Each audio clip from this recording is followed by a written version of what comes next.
Barangay Love Stories. Love Stories.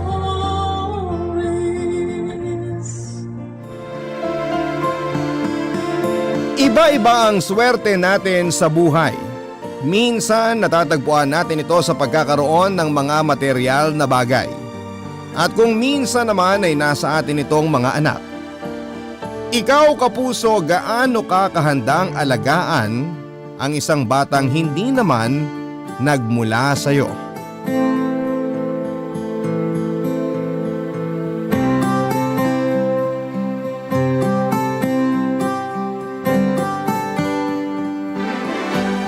Dear Papa Dudut, magandang araw po sa inyo at sa ating mga kabarangay. Ako po si Bettina, 63 years old, taga Laguna, at noong araw ay nagtatrabaho po ako bilang isang lisensyadong midwife. Pero sa kasalukuyan ay nasa bahay na lamang po ako habang nagbabantay sa munti naming tindahan ng mga anak kong sina Joaquin at Janine, kasama ang maliit kong apo sa aking panganay.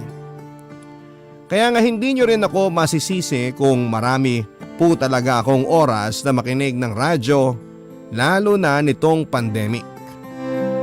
Na siya namang dahilan para madiskubre ko po ang programa ninyo tuwing tanghalian na Barangay Love Stories. Matapos po noon ay hinimok na nga ako ng anak kong si Janine na ibahagi ang kwento ng buhay ng aming pamilya. Bagay na sinang-ayunan ko rin naman dahil nga nami-miss ko na rin ang pagsusulat ko katulad noong nasa high school pa lamang ako. Papa Dudut, meron po akong mister, si Marcelito, na namatay ng ilang taon matapos makagraduate ang bunso namin. Isa po siyang public school teacher at nagkakilala kami sa outreach ng isang NGO kung saan ay regular kaming nagvo-volunteer. Mabait, magalang at mapagmahal sa mga bata ang namayapa kong sposo. Kaya nga hindi katakataka na kaagad niyang nahuli ang kiliti ko.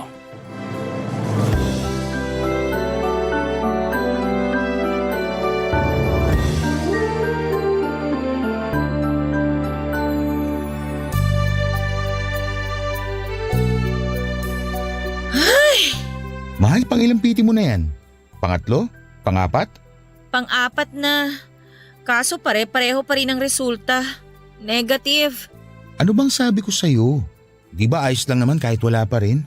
Paano naging ayos ang lahat? Samantalang ilang beses na rin naman tayong sumubok. Kaso hanggang ngayon, bigo pa rin tayo. Hindi pa rin ako nabubuntis. Hindi pa rin kita nabibigyan ng anak, mahal. Wala namang kaso sa akin kung mabigyan mo ako ng anak o hindi. Pwes, sa akin meron. Malaking bagay na magkaroon tayo ng sariling baby para maging buo na ang pamilya natin. Hindi ka man lang ba nasasabik tungkol sa bagay na yun? Yung co-teachers mo may 2 o higit pang mga anak. Samantalang ikaw, tayo, kahit man lang isa, wala. Nakakainis naman kasing matres to. Ano bang silbi nito kung hindi rin pala kaya magdalang tao? Mahal, alam kong hindi mo ginusto ang bagay na yan. Kaya hindi mo rin dapat sinisisi ang sarili mo. Sinabi mo na sa lahi nyo rin ang hirap sa pagbubuntis, hindi ba? At tanggap ko kung sakali mangyari rin sa atin ang pinagdaanan ng ibang muntiyahin at pinsan. Pero kahit na, alam mo ba kung gaano na-frustrate yung mga tiyahin ko nung hindi man lang sila mabuntis? Yung iba pa nga sa kanila, hiniwalayan ng mga asawa nila eh. Kung iniisip mo na iiwan kita dahil lang wala tayong sariling anak, nagkakamali ka, mahal. Nasasabi mo lang yan kasi naaawa ka sa akin. Alam ko, mahal, kung gaano mo ka gustong magkaroon din ng sariling anak. Kitang-kita ko yung pagmamahal mo sa mga estudyante mo na para bang ikaw yung tatay nila. Alam ko rin na palaging sumasagi sa isip mo na ano kaya ang pakiramdam kung meron kang anak, di ba? Ganon din yung nararamdaman ko. Yun bang tipong umaapaw sa kaligayahan ng puso ko kapag matagumpay kong natutulungang magsilang ng kanilang sanggol yung mga pasyente? Tapos pagdating sa akin, ganito? Ay, naniniwala pa rin ako na may dahilan ng Diyos kung bakit natin pinagdadaanan to. Siguro para mas maging matatag ang pagsasama natin bilang mag-asawa. Saka sino ba kasi ang may sabi sa'yo na hindi buo ang munti nating pamilya porke wala tayong anak? Mahal, hindi ang bagay na yun na magiging sukatan para masabi na buo o hindi ang isang pamilya.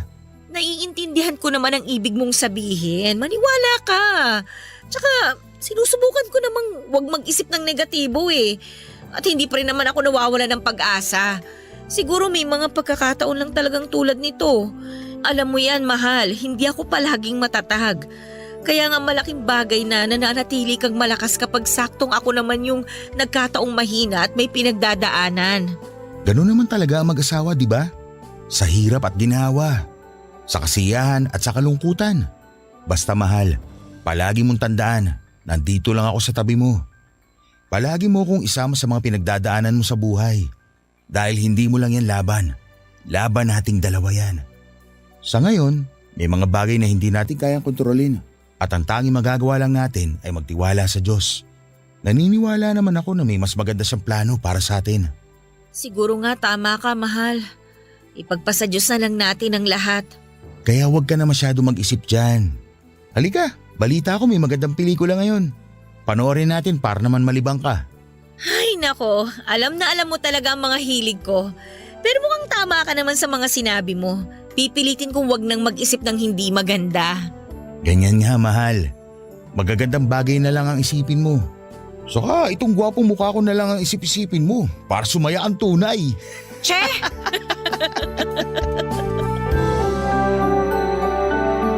At dahil na isang guro ay isa sa mga katangian ng mister ko na nagustuhan ko sa kanya, noong araw ay ang pagmamahal niya sa mga estudyante niya.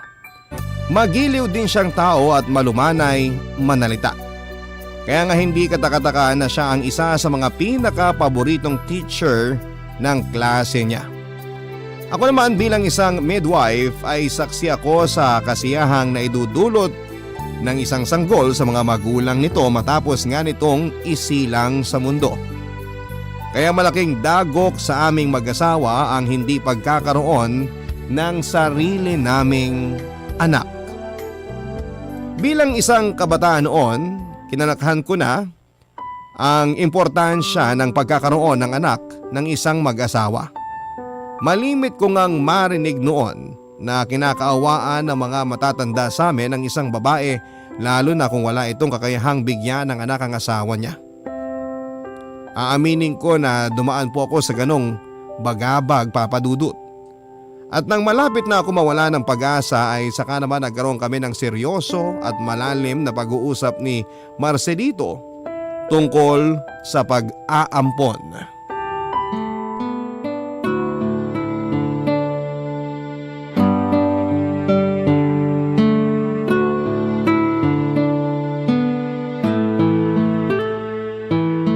Seryoso ka ba sa gusto mong mangyari, mahal?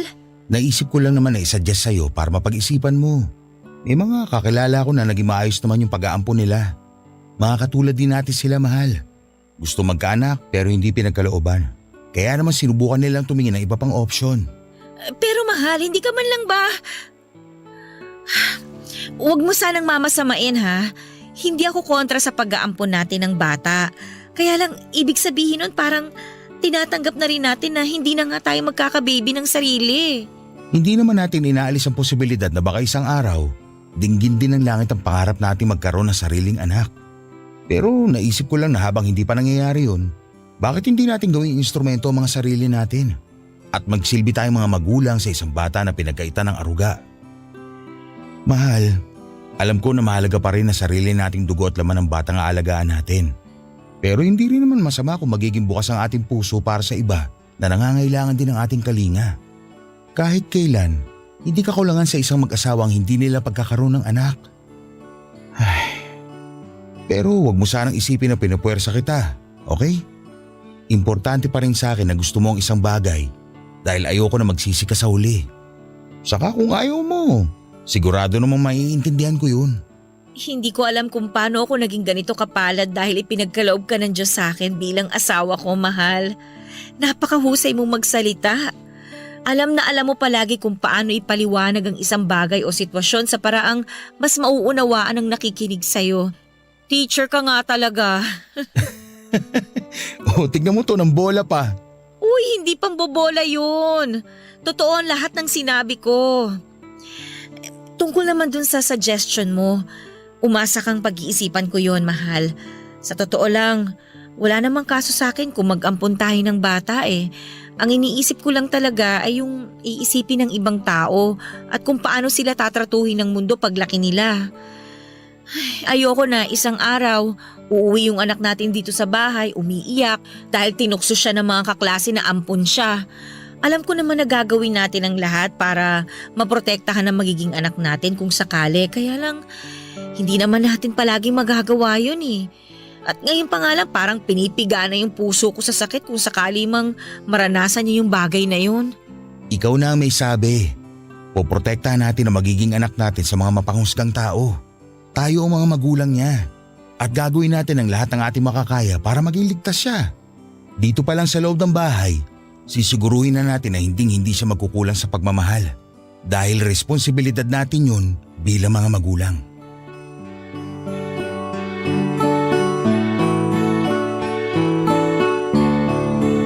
Hindi pa gaanong kamoderno ang panahon namin para matanggap ng karamihan ang konsepto ng pag-aampon, Papa Dudut.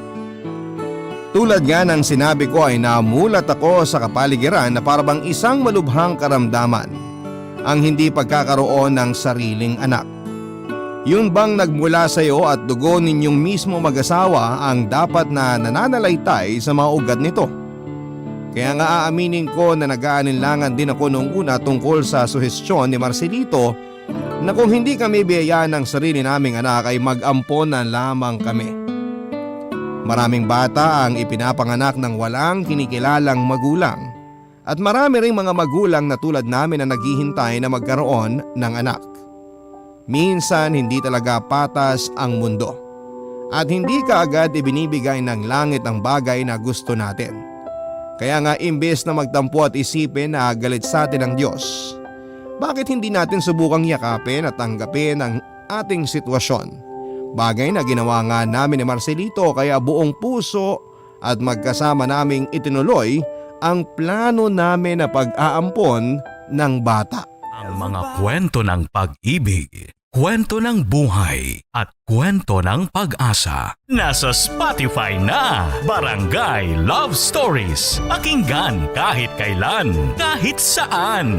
Barangay Love Stories sa Spotify. Kinig na, kabarangay! Merong kakilala at kaibigan si Marcelito sa orphanage na minsan na niyang tinuruan sa Maynila, Papa Dudut. Kaya nga hindi na rin kami nahirapan pang iproseso ang mga papeles na kinakailangan para maging legal ang aming pag-aampon.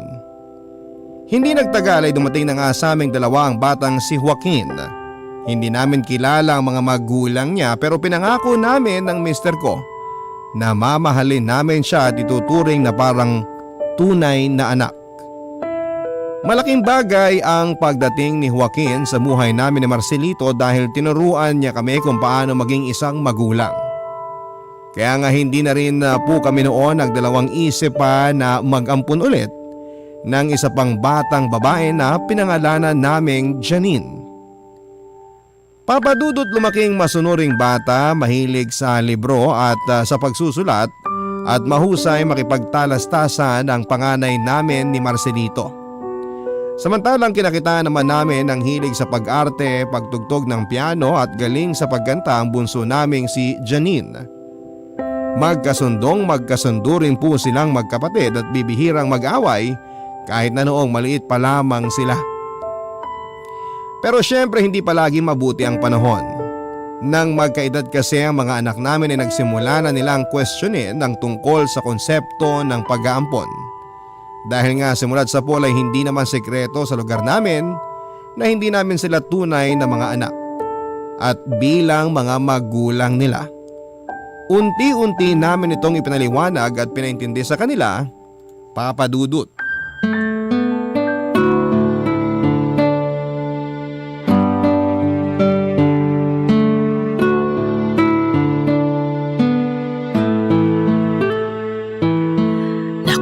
Bango ng tinolang manok. Siguradong mapaparami na naman ang kain ng mag-aama ko. Mahal, kakain na. Tawagin mo na mga anak natin dahil baka lumamig pa tong sabaw. Sige mahal. Mga anak, kakain na tayo dali. Nagluto na masarap ang mama nyo. Yun, sakto. Gutom na ako. Wow, tinolang manok! Naku, paborito ko to. Janine, iha, magdadasal muna tayo bago kumain. Alam ko naman po yun, Papa. Ano bang akala mo sa anak natin, mahal? Bata? 17 anyos na kaya yan, baka nakakalimutan mo. Tama po si Mama, Pa. Parang kailan lang, napakaliit mo pang bata. Ngayon matatangkaran mo na ang kuya mo. Papa, yan naman po ang hinding-hindi mangyayari. Bansot po talaga si Janine eh. Sige lang, mang-asar ka lang, Kuya. Pagdating ng araw, makikita mo. O siya, magdadasal muna tayo ha. Panginoon, maraming salamat po sa pagkain na nasa hapag namin ngayon. Salamat din po sa mga biyaya na palagi ninyong ibinibigay sa aming pamilya. Patuloy niyo po sana kaming pagpalain sa araw-araw. Ito po ang aming panalangin. Amen. Amen. Amen. Oh, kumain na tayo. Mama? Papa? May itatanong po pala ako. Pero wag po kayo magagalit ha. Oh, tungkol ba saan yun, anak? Minsan po ba naisip nyo kung anong pakiramdam kung totoong mga anak nyo kami ni Janine? Yun bang hindi kami galing sa ampunan? Anak, bakit mo naman biglang naitanong yan?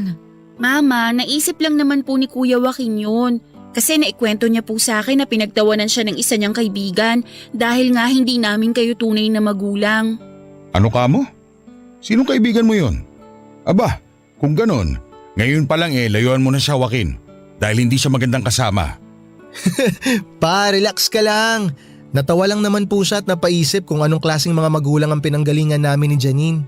Mahalaga pa ba yun? Sabihin mo dyan sa kaibigan mong yan, hindi dapat siya natatawa sa isang bagay lalo na kung hindi naman niya naiintindihan ng sitwasyon. Joaquin, Janine, kahit na hindi kayo nanggaling sa tiyan ko, mahal na mahal namin kayo ng papa ninyo. Yun nga po yung paulit-ulit kong sinasabi kay Kuya pero nalulungkot pa din daw po siya. Huy Janine, napakadaldal mo talaga. Nakakainis to. Bakit? Totoo naman ah. Totoo bang sinabi ng kapatid mo, Joaquin? Ikinalulungkot mo ang tungkol sa bagay na yon? Ay, natural lang naman po siguro yun pa. Kasi syempre, ako lang yung bukod tangi na hindi normal ang pamilya sa mga barkada ko. Normal ang isang pamilya kahit na walang anak ang mag-asawa. At normal pa rin ang isang pamilya kahit na hindi nila dugot laman ang mga anak nila. Palagi niyong tatandaan yan mga anak, ha? Tama ang nanay niyo. Simula nang dumating kayong dalawa sa buhay namin, tinuruan niyo kami kung paano maging mga magulang. Nang dahil sa inyo, mas naging buo at masaya ang munti nating pamilya. Kaya kahit na ano pang sabihin ng ibang tao, papasukin niyo lang sa isang tenga at ilabas niyo naman sa kabila. Wala lang magawa yung mga umaasar sa'yo, kaya marami silang oras para pakialaman ang buhay mo. Sabi naman sa'yo, Kuya. Kaya sa susunod, huwag ka nang sumama dun sa mga kaibigan mong makikitid ang utak at walang ginawa kundi mang asar. Janine, wala namang kaso kung sumama pa rin ang kuya mo sa kanila. Ganun lang naman ang mga tao kapag hindi malawak ang pag-intindi nila sa isang sitwasyon. Kaya nga ang maganda mo ring gawin, subukan mong ipaintindi sa kanila ang sitwasyon mo.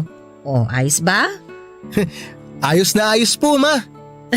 O siya, sige na. Magsimula na tayong kumain. Totoo ang kasabihan na habang lumilipas ang panahon, nadadagdagan ang kaalaman at mas lalong natututo ang isang tao. Ganon nga ang nangyari sa akin, Papa Dudut. Dahil ako man ay unti-unti ring naunawaan at niyakap ang realidad na hindi lahat ng babae na walang kakayahang magdala ng sanggol sa kanilang sinapupunan ay sinumpa o magiging pariwara pagdating ng araw. At katulad nga ng palagi naming sinasabi noon sa mga anak namin, sinalba nila kami ni Marcelito. Tinuruan nila kami kung paano maging magulang, kaya hindi malaking bagay o usapin kung nanggaling man sila sa amin o hindi. Lumipas pa ang ilang taon at habang nag-aaral noon sina Joaquin at Janine, may isang tagpo sa pamilya namin na hinding-hindi ko po talaga makakalimutan, Papa Dudut. Yon ay ang minsang umuwi sa aming bahay na luhaan, putok ang uso at maraming pasa sa mukha ang aming panganay. Samantalang magulo naman ang buhok at maputik ang damit ng bunso namin. Doon nga namin nalaman na nakipag-away ang mga ito sa mga kaedad nila na walang ginawa kundi ang tuksihin sila sa pagiging ampon nila.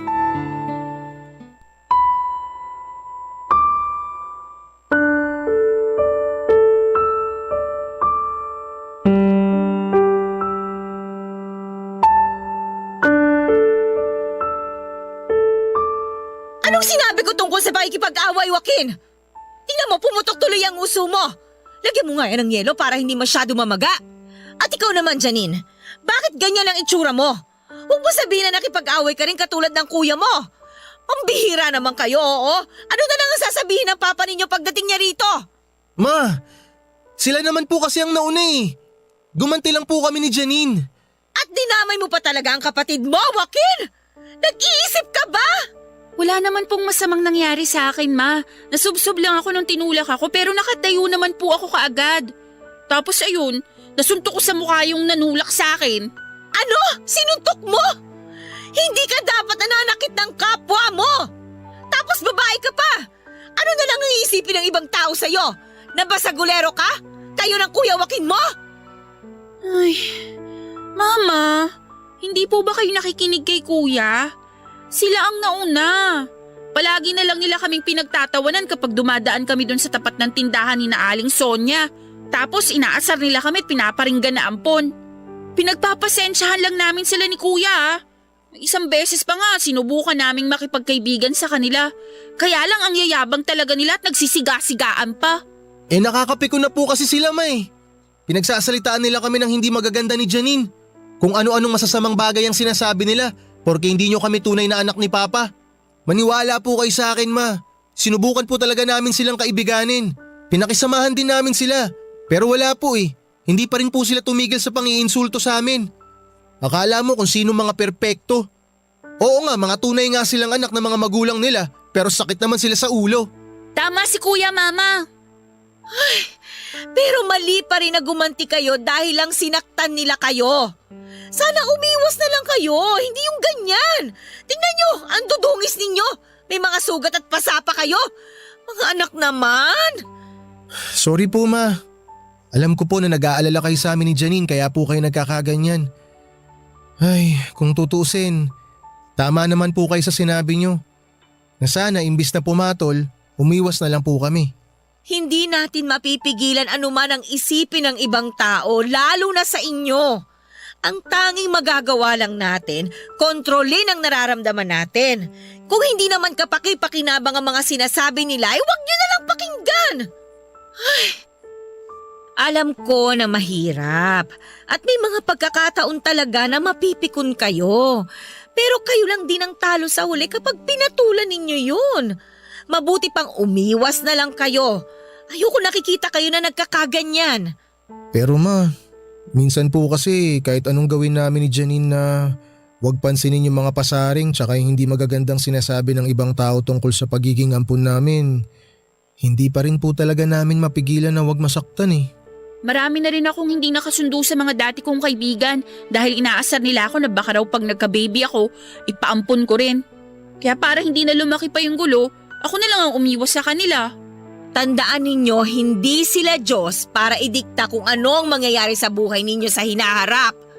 At maling-mali na hinuhusgahan nila kayo ng dahil lang sa mga bagay na hindi nyo naman kontrolado na mangyari.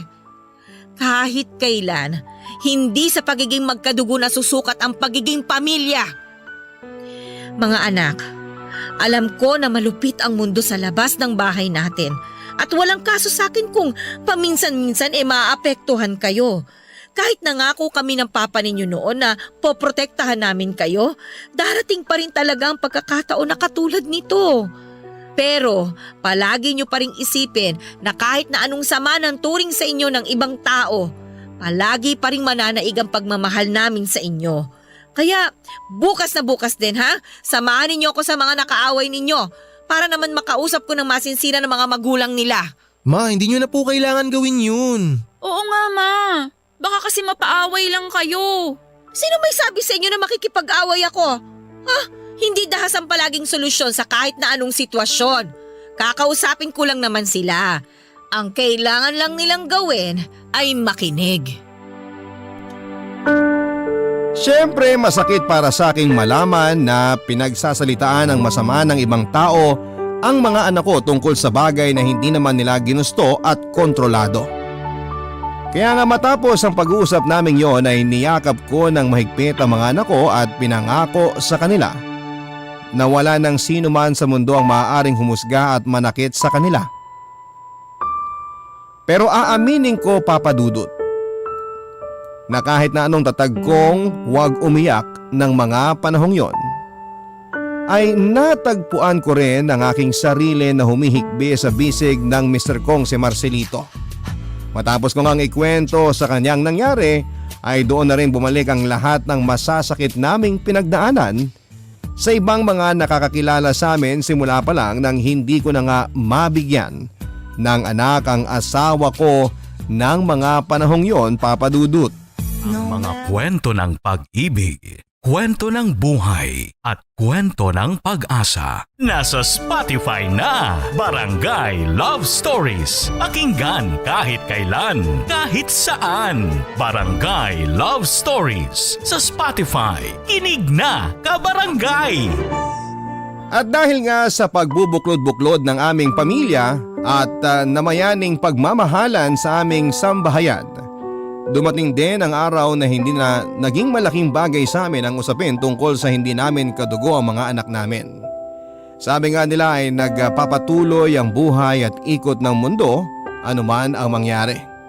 At ganoon na nga ang ginawa namin hanggang sa dumating yung araw na nakapagtapos ng pag-aaral si Joaquin. Tulad ng kanyang ama, pagtuturo din ang kursong kinuha ng aming panganay. At kahit na pinaghahandaan pa lamang niya ang pagkuha niya ng lisensya ay sobrang proud na talaga kami sa kanya. Kaya lang ng taon ding yon ay tinamaan ng malaking karamdaman ng aking asawa, Papa Dudut. Nagsimula lang yon sa panghihina niya isang araw at nang dalhin namin siya sa doktor ay nadiskubre naming may sakit na pala siya sa bato. Yun din ang dahilan kung bakit mas maraming araw na nananatili lang si Marcelito sa bahay kesa pumasok sa paaralan para makapagturo.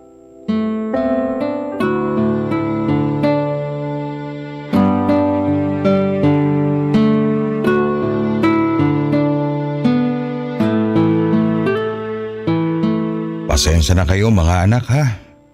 Kung hindi siguro ako nagkasakit, wala sana tayong malaking gastusin ngayon. Papa, wag niyo na pong isipin yun. Ang mahalaga po, bumuti ang kalagayan niyo at gumaling kayo ng tuluyan. Tama po si kuya pa. Oh, narinig mo ba ang sinabi ng mga anak mo, mahal? Kaya nga kung ako sa'yo, magpalakas ka. Kumain ka ng masusustansyang pagkain at magpahinga katulad ng bili ng mga doktor sa'yo. Sa totoo lang, nangangalay na nga likod ko sa kakahiga. Namimiss ko na ang pagtuturo. Ilang taon na lang malapit na ako magretiro. Kaso nang dahil sa pagkakasakit ko, baka mapaaga pa yata. Alam namin ng mga anak mo kung gaano mo kamahal ang pagiging guro. Kaya nga tingnan mo si Joaquin, sumunod sa yapak mo. Isa na rin siyang teacher na katulad mo, mahal. Kaya nga ipinagmamalaki ko ang panganay natin. Ako rin po, Papa. Kapag nakagraduate ako, siguradong magiging proud din kayo sa akin ni Mama. Janine, anak, ngayon pa lang proud na kami sa'yo ng papa mo. Kayo ng kuya mo ang karangalan at tagumpay namin. Salamat kasi patuloy niyo kaming binibigyan ng kasiyahan. Kayo po ang dahilan kung bakit kami matagumpay, Mama. Kayo po ni Papa ang inspirasyon namin ni Janine para po makapagtapos kami ng pag-aaral. Kaya nga po ngayon na-graduate na ako. Gusto ko pong bumawi sa inyong dalawa ni Papa. Alam po namin ni Janine na malaki ang pangangailangan ng pamilya natin sa pera. Lalo na po ngayon na nagkasakit si Papa. Kaya po bilang panganay at ngayon na may kakayahan na po akong tumulong, ako na pong bahala sa pag-aaral ni Janine hanggang sa makagraduate po siya. Ay, nga po pala Mama, Papa, may magandang balita po ako sa inyo. Natanggap na po ako dun sa private school na in-applyan ko last week.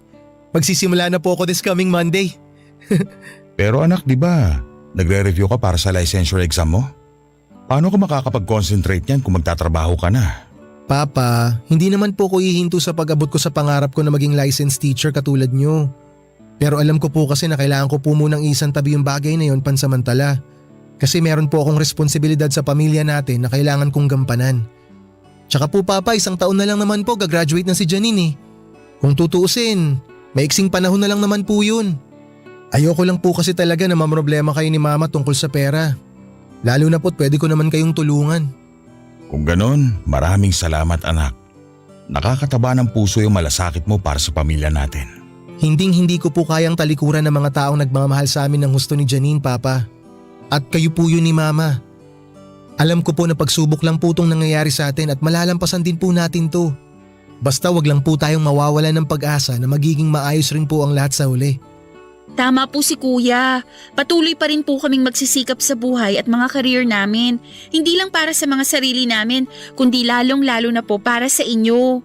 Ito na rin po ang paraan namin ng pagtanaw ng utang na loob sa walang hanggang pagmamahal na ibinigay at ibinibigay niyo sa aming magkapatid kahit na hindi niyo kami totoong mga anak.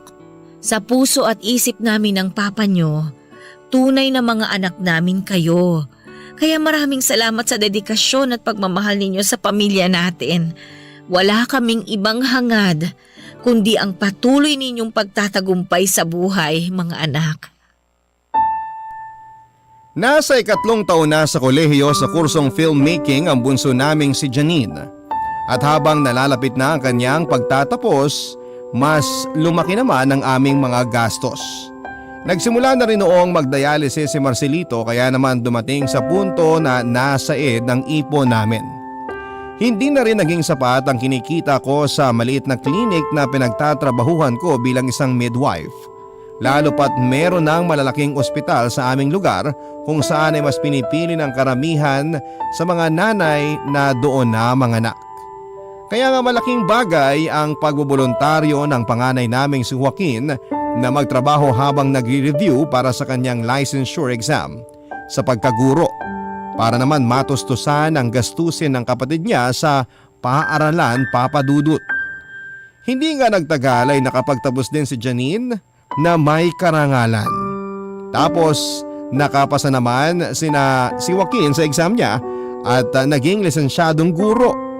Nang magsimula ng magturo sa isang pampublikong paaralan ng panganay namin, nag-umpisa naman ang career ng aming bunso sa industriya ng filmmaking.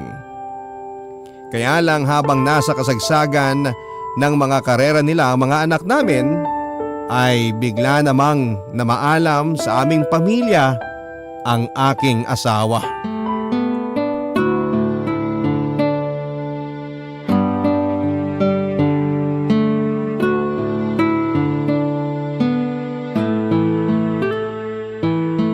Mga anak, pwede ba nating puntahan ang puntod ng papa ninyo bukas? Malapit na kasi ang birthday niya. Baka magtampo yun dahil hindi na natin nadadalaw. Tatapat kasi ng weekday yung mismong birthday ng papa ninyo. At sigurado na may pasok kayo noon. Kaya naisip ko na bukas na lang natin siya dalawin dahil linggo. Sakto wala kayong pasok. Wala pong problema Ma kung sa mismong birthday po ni Papa tayo dadalaw sa kanya. Nakapag-leave naman na po ako sa trabaho sa eksaktong petsa ng birthday ni Papa. Pero kung gusto niyo pa rin pong pumunta bukas, pwede rin naman po. Ako rin po Ma, nakalive na sa trabaho sa birthday ni Papa. Alam po namin ni Kuya na miss niyo na si Papa. Kami rin po Ma, miss na namin siya. Ay, paano po kaya no? Kung hanggang ngayon buhay pa rin si Papa at magkakasama pa rin tayo? Nako, sigurado na lalong ikagagalak ng puso ni Marcelito na makitang nagtatagumpay kayong magkapatid sa buhay ninyo. Pero kahit na wala na siya ngayon, alam ko, nararamdaman ko na masayang masaya siya. Mahal na mahal namin kayo ni Janine, Ma. Naging mabuting huwaran po kayong dalawa ni Papa sa buhay namin. Salamat po sa pagmamahal ninyo sa amin, Ma. Maswerte po kami kasi kayo po ni Papa ang naging mga magulang namin. Ilang beses ko bang dapat sabihin na kami ng papa ninyo ang maswerte dahil dumating kayong dalawa sa buhay namin? Maraming beses na po. Hindi na nga po namin mabilang. At hindi ako magsasawa na sabihin ang bagay na yon hanggat nabubuhay ako sa mundong ito. At alam ko na kahit si Marcelito ay sasang-ayunan ako. Ma, kahit na po may sarili na kaming pamilya ni Janine, hindi po namin kayo makakalimutan ni Papa. Sana talaga pwede tayo magsama-sama habang buhay. Ay, bigla ko po tuloy naalala yung araw na namatay si Papa. Pakiramdam ko po, may parte ng puso ko na kasama niyang nilibing. Sana may paraan para hindi na kayo mawala sa amin ni Kuya. Sana pwede tayong mabuhay ng mas matagal. Sana wala nang magkakasakit sa atin. At sana hindi na rin dumating yung araw na magkakahiwalay po tayo. Mga anak, may dahilan ng Diyos kung bakit pinagpahinganan niya ang papa ninyo. Meron din siyang plano kung sakaling ako naman ang kukunin niya. Basta, palagi niyo lang tandaan na kahit hindi na tayo magkakasama sa mundong to, hindi pa rin mapuputol ang ugnayan natin bilang isang pamilya. Kahit kailan, hindi ko makakalimutan yung araw na dumating kayo sa amin. Simula nun, ipinangako ko na sa may kapal na aalagaan ko kayo, mamahalin at ituturing na tunay na mga anak. Hindi man kayo nang galing sa akin, pinaramdam nyo naman sa akin kung paano maging isang ina. At sapat na ang bagay na yon para mag-umapaw sa labis na kasiyahan ng puso ko. Mahal na mahal ko kayo mga anak. Mas mahal po namin kayo, Ma. Payakap nga po. Nakakamiss naman po maglambing sa inyo, Ma. Uy, ako rin! Isali niyo ako sa yakapan na yan! Naku, mga anak ko ang lalaki na. Parang nung araw pareho pa kayong bansot. Ang alam ko po si Janine lang ang bansot sa amin eh. Excuse me, Kuya. Mas matangkad na ako sa'yo ngayon ng 1 inch. Wow, nasukat mo pa yun? Siyempre, no? Matagal ko kayang hinintay yung araw na mas tumangkad ako sa'yo.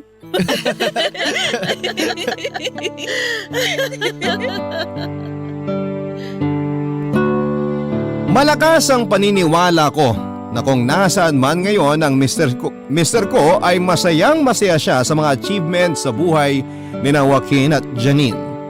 Bilang magulang, malaking bagay yon sapagkat ang tagumpay ng mga anak natin ay tagumpay na rin natin. Papa Dudut, maraming itinuro sa akin ang buhay na ito na talaga namang nais kong ibahagi sa mga kapwa ko mga magulang. Tulad ng habang bata pa ay hubugin natin sa kabutihang asal ang mga anak natin upang lumaki sila na nalalaman ang tama at mali. Ituro rin natin sa kanila na maging bukas at malawak ang pag-iisip, lalong-lalo na sa mga sitwasyon na wala na sa atin ang kontrol. At higit sa lahat ay punuin natin ang pagmamahala ng ating sambahayan upang maipasa nila ito sa susunod na henerasyon. Maraming salamat po. Sakaling mapili po ninyong itampok sa Barangay Love Stories ang sulat ko at malaking bagay po para sa aming pamilya na maibahagi sa iba ang storya ng buhay namin. Lalo na sa mga tao na may kapareho naming sitwasyon. Ang inyong forever kapuso at kabarangay, Bitina. Barangay Love Stories. Love Stories.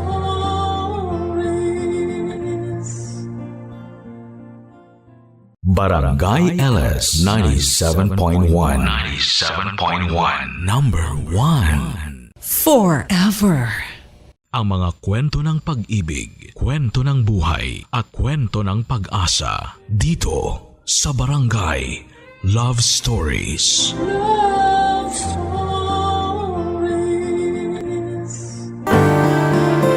May mga kwentong pag-ibig na nagsisimula sa mga lugar na hindi mo inaasahan. Akala mo isang simpleng araw lang ang lahat hanggang sa magugulat ka na lamang na meron na sa iyong ihaharap. Ikaw kabarangay, naranasan mo na bang umibig sa hindi inaasahang lugar? Dear Papa Dudut, ako po si Gabby, 30 years old. Noong padulo ang summer ay nagkahiwalay kami ng boyfriend ko for 9 years na si Edric. Ang sakit, hindi ba? 9 years. Halos isang dekada ng pagmamahal at pag-a-adjust sa ugali ng isa't isa. Napunta lang pala sa wala.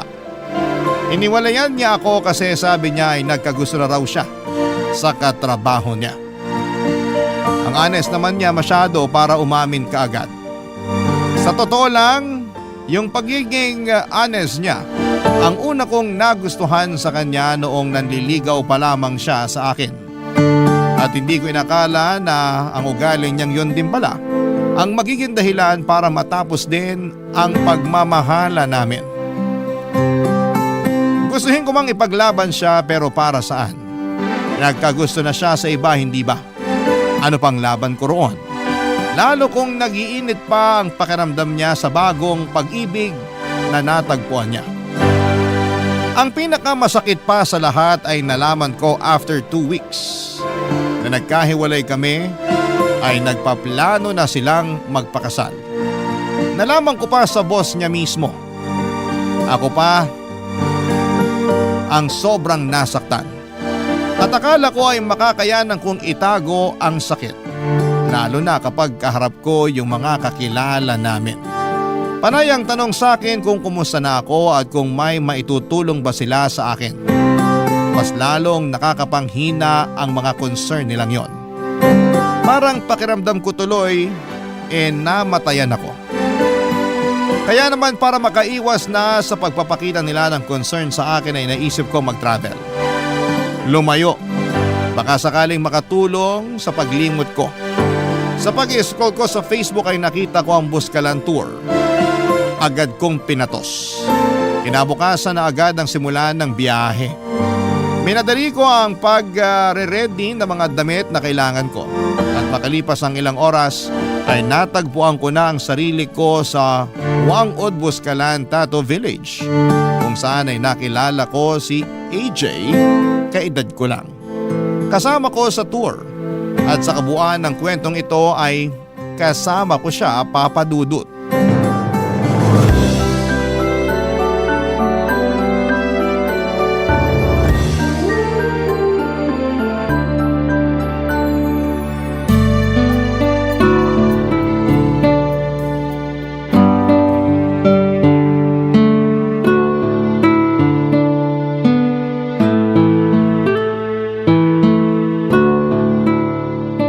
Solo joiner ka rin?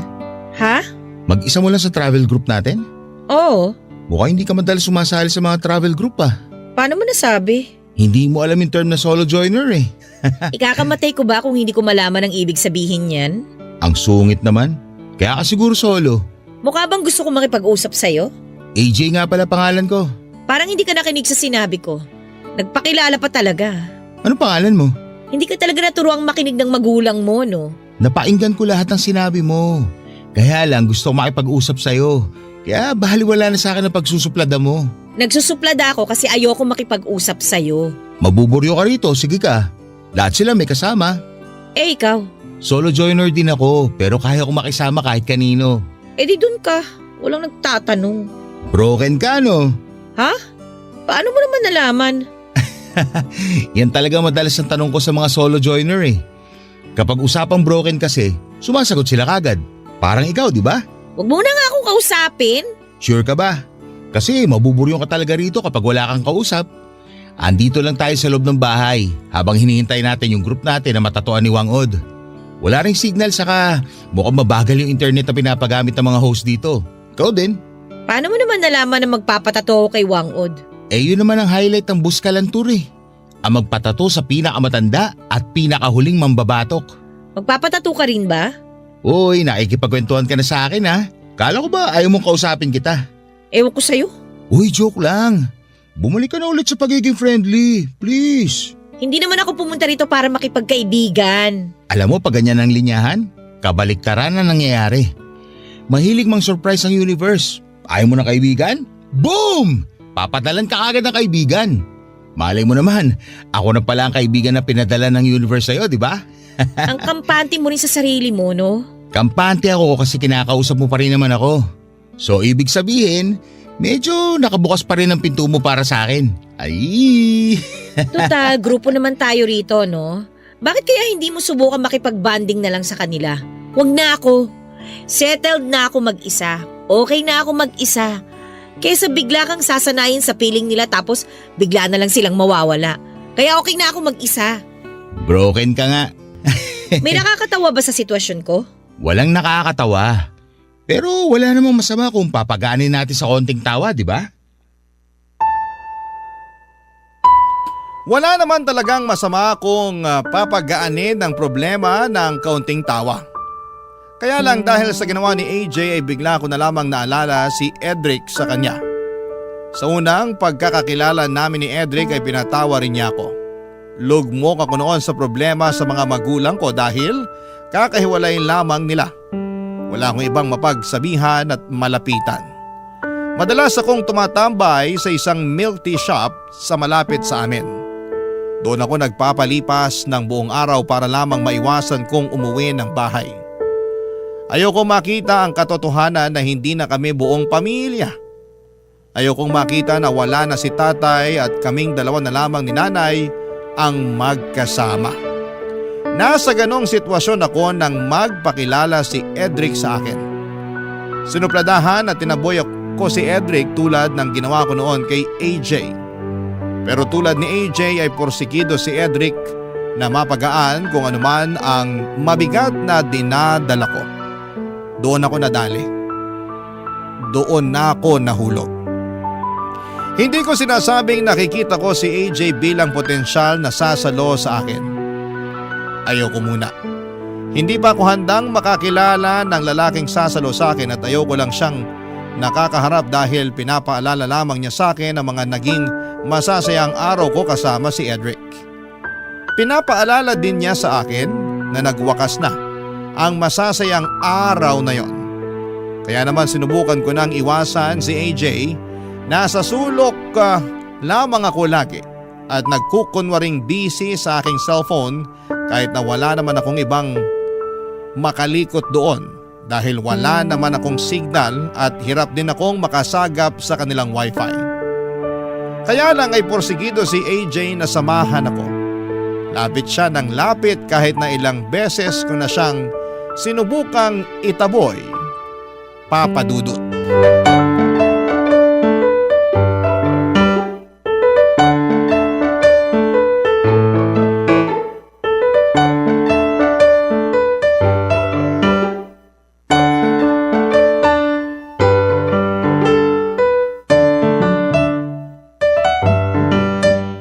Gabi, Paano mo nalaman ang pangalan ko?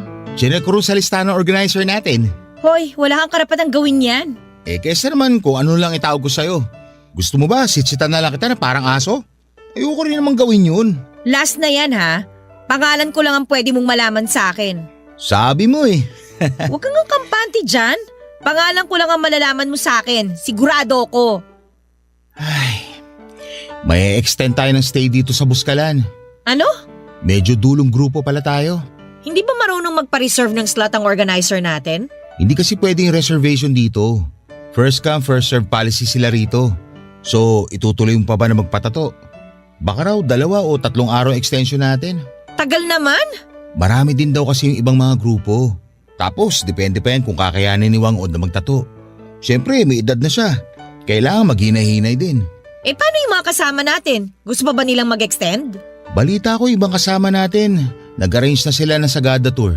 Kasi hindi na nila mahintay tong kay Wang Od eh. Gusto mo ba sumama na lang din sa kanila? Bakit naman ako sasama sa kanila? Kasi sa Sagada madalas ang puntahan ng mga broken. Hindi rito sa Buskalan. Pala desisyon ka rin, no? Kahit saang lugar pwedeng puntahan ng mga broken. Ayos yan. At least may kasama pa ako rito habang naghihintay na matatuan ni Wang Od. Pag minamalas ka nga naman, oo. Narinig ko yun ha. Bala ko naman talagang iparinig sa'yo. Sana sa mga susunod na araw matunaw na yung kasupladahan mo. Sayang naman tong Buskalan tour mo kung idadaan mo na lang sa pagsimangot. Ikaw lang naman tong sinisimangutan ko. Sa akin, di ka ba naaawa? Sinisira mo ang Buskalan tour ko dahil sa kakasimangot mo sa akin Alam mo, malawak naman tong tinutuluyan natin Bakit kaya hindi ka ron sa kabilang sulok? At saka huwag mo na akong lapitan dito kung ayaw mong masirang Buskalan tour mo. Mapapaamo rin kita. Kahit bumulong ka dyan, naririnig ko pa rin. Pinaparinig ko naman talaga sa'yo. Wala akong balak umamo sa'yo, no? Andito ako para magpatato at hindi para makipagkaibigan sa'yo. Itanong ko lang ha, kaya ka ba magpapatato dahil broken ka? Kasi sabi ng organizer natin kanina, dinadagsa rin daw ito ng mga broken na babae. Gusto magpatato para magkaroon sila ng simbolo ng pag-move on. Pang-flex sa My Day sa Facebook. Wala kang pakialam kung bakit ko naisipang magpatato. Kakaiba yun ha. Usually ang mga babae kapag broken, buhok ang pinupuntirya. Pagupit dito, pakulay doon. Pero sa'yo, tattoo ka agad ang hanap mo. Bakit kaya? Hindi ka pa rin ba titigil? Ito po, titigil na. Ang hirap mo ka-banding. Mahirap ka banding ang ayaw makipag-bonding.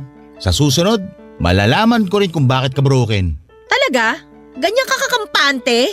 Pakiramdam ko naman kasi, ikaw yung tipo ng babae na nagsusungit lang kasi sinusubukan mong protektahan yung mga sugat mo. At feeling ko sa mga susunod na araw, medyo matutuyo na ang mga sugat na yan. Doon sigurado ako, mababawasan na ang pagiging masungit mo.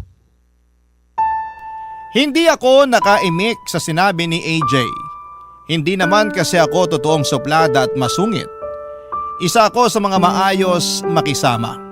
Palakaibigan at palangiti pa. Kaya lang dala ng sugat ko mula kay Edric ay kinailangan kong iharap ang pagiging suplada ko para makaiwas na may makatabig ng mga sugat ko, Papa Dudut. Tama si AJ. Pero hindi ko yon sinabi sa kanya dahil parang pinayagan ko lang siya na lapitan ako at kalkalin ang sugat ko. Hindi pa noon yun tuyo at umalis na rin si AJ pagkatapos noon at naligo na lamang. Hindi naman ako nilapitan ng iba pang mga kasama namin sa grupo at napansin na rin kasi nila kung paano ko supladahan si AJ. Kaya alam na rin siguro nila na hindi ako basta-basta pwedeng lapitan. Para akong asong nasugatan, Papa Dudut.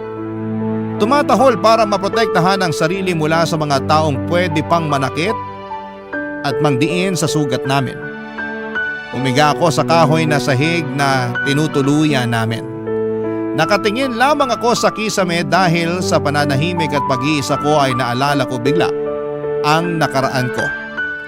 Isa sa mga pangarap naming gawin ni Edric noon ay ang pumunta sa Buskalan para magpatato kay Wang Od.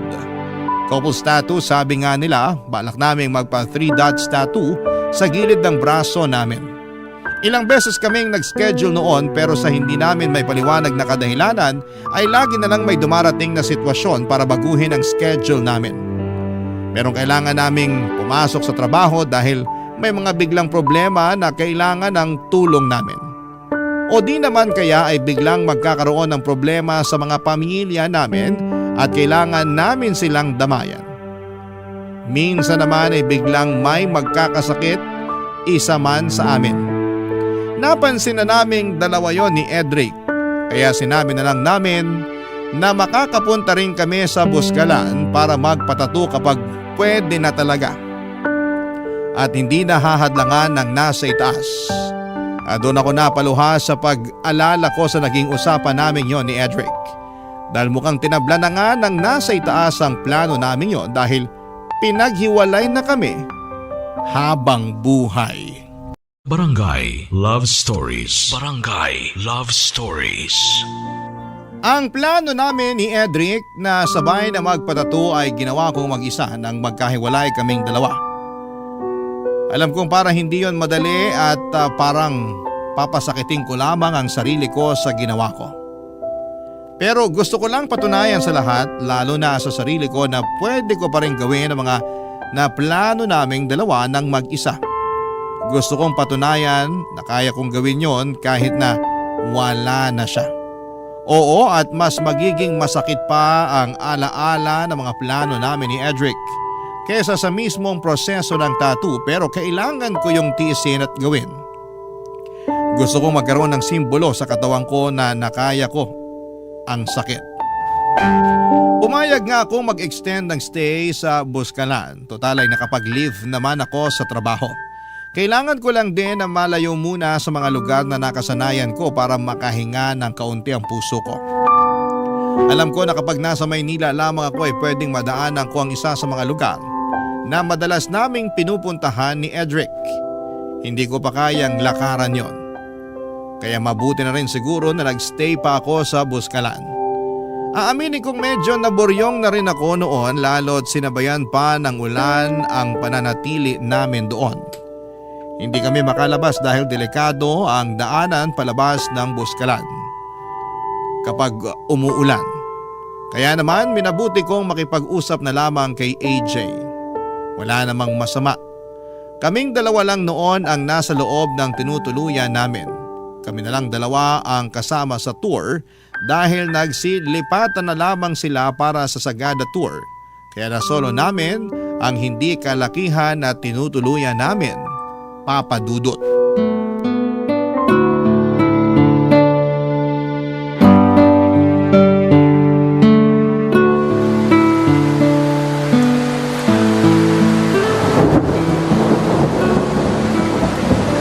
Ulan lang pala magtatanggal ang kasungitan mo sa akin eh. Bigla akong nabore eh. Okay lang. Tatanggapin kong rasong yan. Bored na rin ako eh. Yung organizer natin na doon sa kabilang bahay, nakikipagmaritesan. Bakit hindi ka nalang sumama sa kanya? Gusto mo lagi may kabanding, di ba? Eh paano ka? Ayaw naman kitang iwan mag-isa rito. Salamat. Nakakabigla tong panahong to, no? Summer pero grabe yung buhos ng ulan.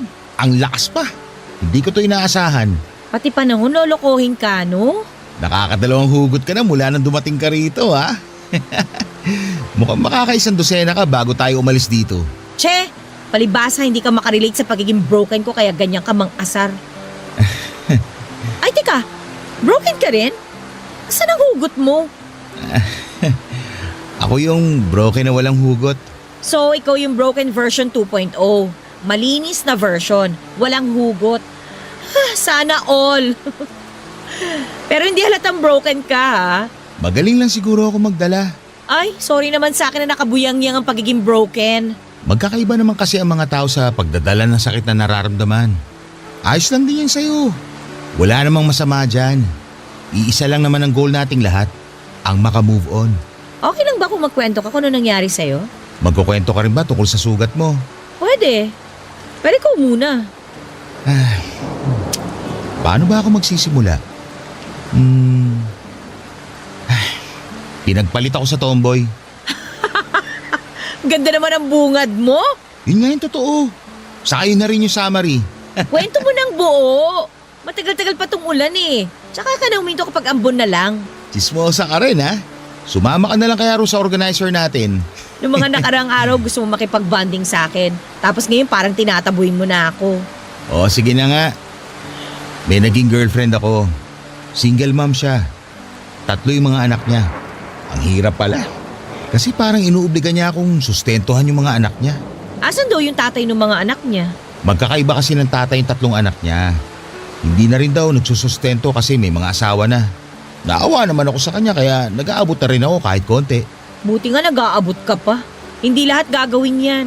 Hindi mo rin naman kasi obligasyon yung mga bata. Pero obligasyon ko mapasaya ko yung ex ko. Kaya tumulong ako sa pagsusustento sa mga anak niya. Yun naman pala eh. Bakit ka pinagpalit sa tomboy? Kasi mas malaki yung pwedeng ibigay ng tomboy. May negosyo tapos galante pa. Nagsusustento ako pero hindi ako galante. Kasi kailangan ko rin mag-abot sa nanay at sa bunso kong kapatid. Kaya hindi masyadong malaki na ibibigay ko doon sa ex ko. Kaya kanya iniiwan at pinagpalit. Oo. Sinabi naman niya sa akin yung totoo. Nakipaghiwalay siya ng maayos sa akin. Wala raw sanang personalan. Kailangan lang niyang mabuhay ang mga anak niya. Siyempre, naiintindihan ko yun. Mas kailangan naman talaga niyang unahin ang mga anak niya. Kaya doon siya sa mas praktikal na relasyon. Parang gano'n na nga. Ayun, pinakawalan ko siya. Kasi wala naman sa akin yung kailangan niya. Sakit magpalaya, no?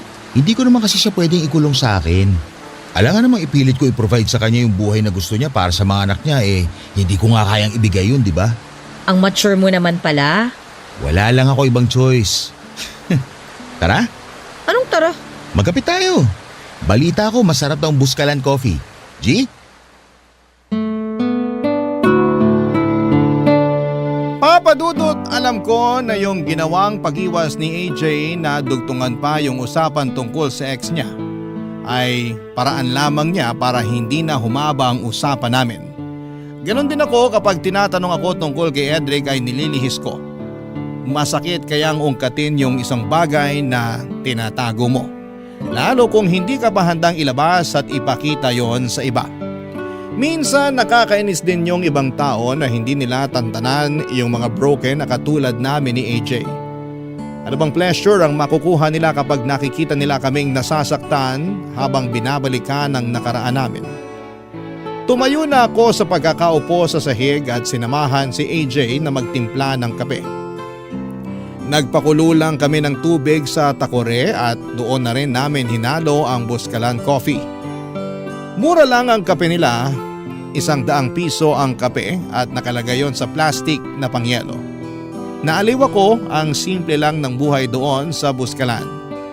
Pagkatapos na kumulo ng kape sa takore ay kumuha si AJ ng 2 tasa para sa aming dalawa. Gustuhin ko mang tulungan siya pero gusto niyang siya na ang umasikaso noon. Kaya pinagmasdan ko na lamang siya habang ginagawa yon. Nasa balkonahe kami noon ng tinutuluyan namin. Humina na ang buhos ng ulan. Hindi na kami nabagot sa ulan. Parang maganda pa ngang kombinasyon ng ulan at kape na mula sa takore. Naupo kami sa gilid at tanaw namin ang mga kabundukan ng Buskalan. Napakaganda. Maya-maya pa ay naalala ni AJ na meron siyang natirang biskwit sa bag niya. Kinuha niya yon para isabay sa kape namin. Natawa na lamang din ako sa combination ng kape at klase ng biskwit na dala ni AJ, Papa Dudut.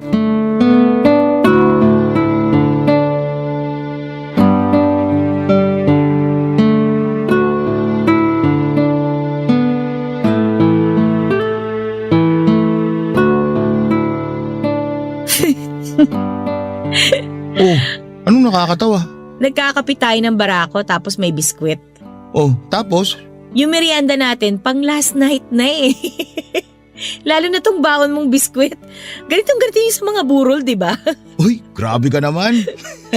Pero totoo nga, ito'y nakalata. Tapos dinadakot na lang ng plastic na mangkok kapag hihain na sa mga naikilamay. Alam na alam ah.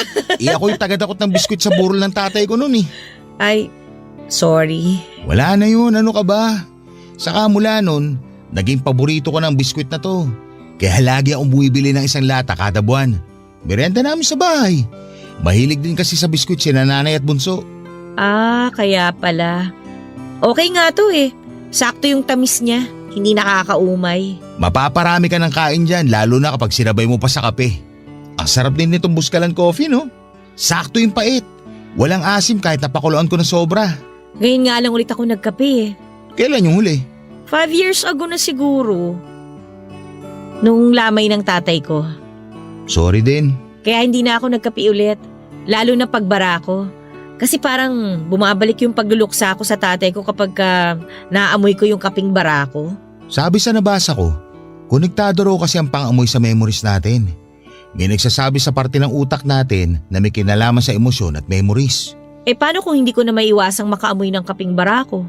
Forever na ba ako magluluksa dahil lang natitrigger ng utak ko yung emosyon at alaala ko? Ewan. Pero pwede sigurong ikonekta mo na lang yung amoy ng kaping barako sa isang masayang alaala. Ha? Paano?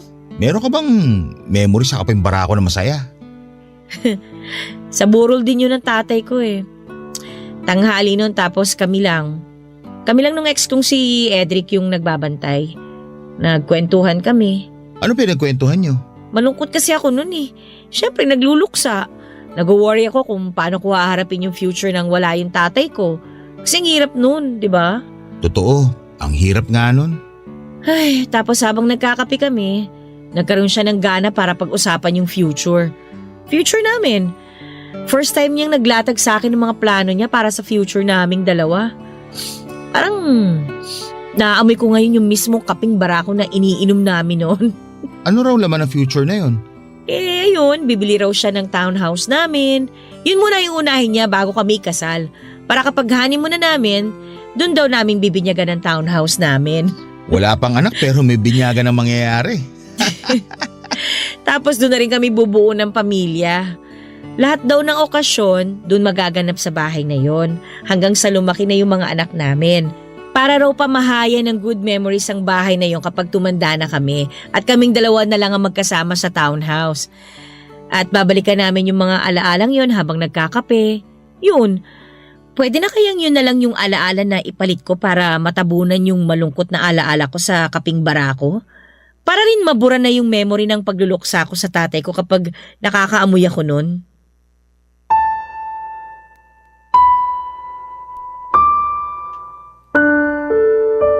Tiningnan lamang ako ni AJ nang nilatag ko sa kanya ang tanong ko. Alam ko namang ako lang din ang makakasagot ng tanong ko.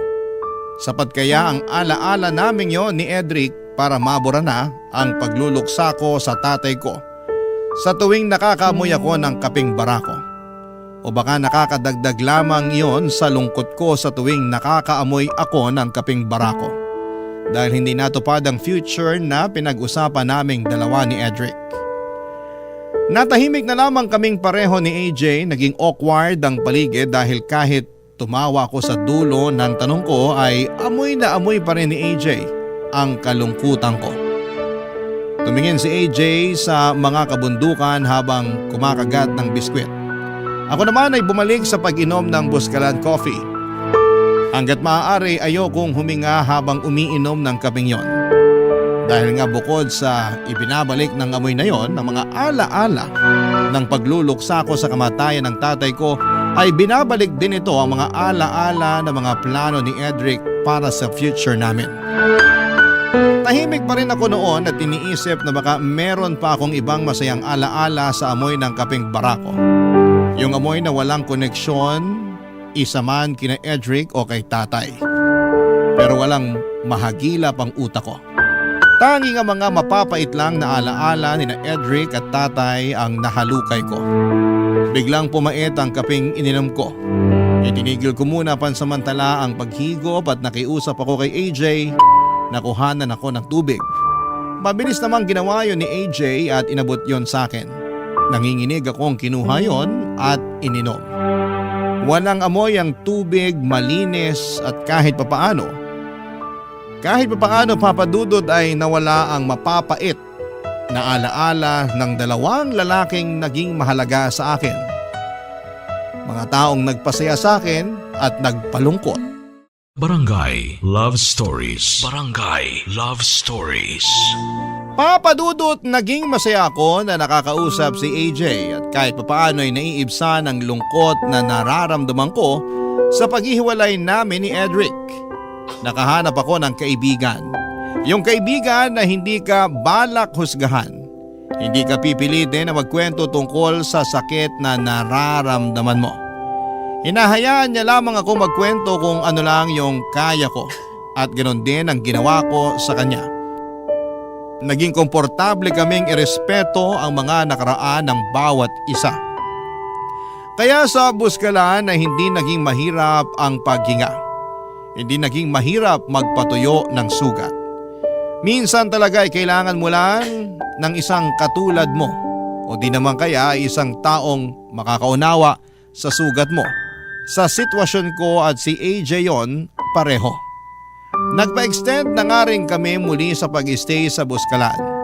Kahit kami na noon ang dapat sasalang para magpatattoo ay pinauna muna namin ang mga nahuli kesa sa amin. Natawa na lang ang organizer sa amin, paano ba naman kasi nung una ay para kaming tubig at langis na hindi pwedeng mapagsama. Pero noong mga oras na yon ay hindi na rin kami mapaghiwalay pa. Maski ako ay nagulat sa mabilis na pagiging close naming dalawa. Nagulat na nga rin ako dahil naibalik ni AJ ang hilig ko sa pagkakape. Hindi na ganong kapait ang bumabalik sa aking alaala sa tuwing naaamoy ko ang kaping barako. Dahil wala na akong ibang maalala kundi yung masayang usapan namin ni AJ sa tuwing nakakaamoy ako ng kape. Unti-unti ay kumupas na ang masasakit na alaala ni Edric at tatay kapag naaamoy ko na ang kumukulong kape sa takore. Yan ang mga bagay na naranasan ko.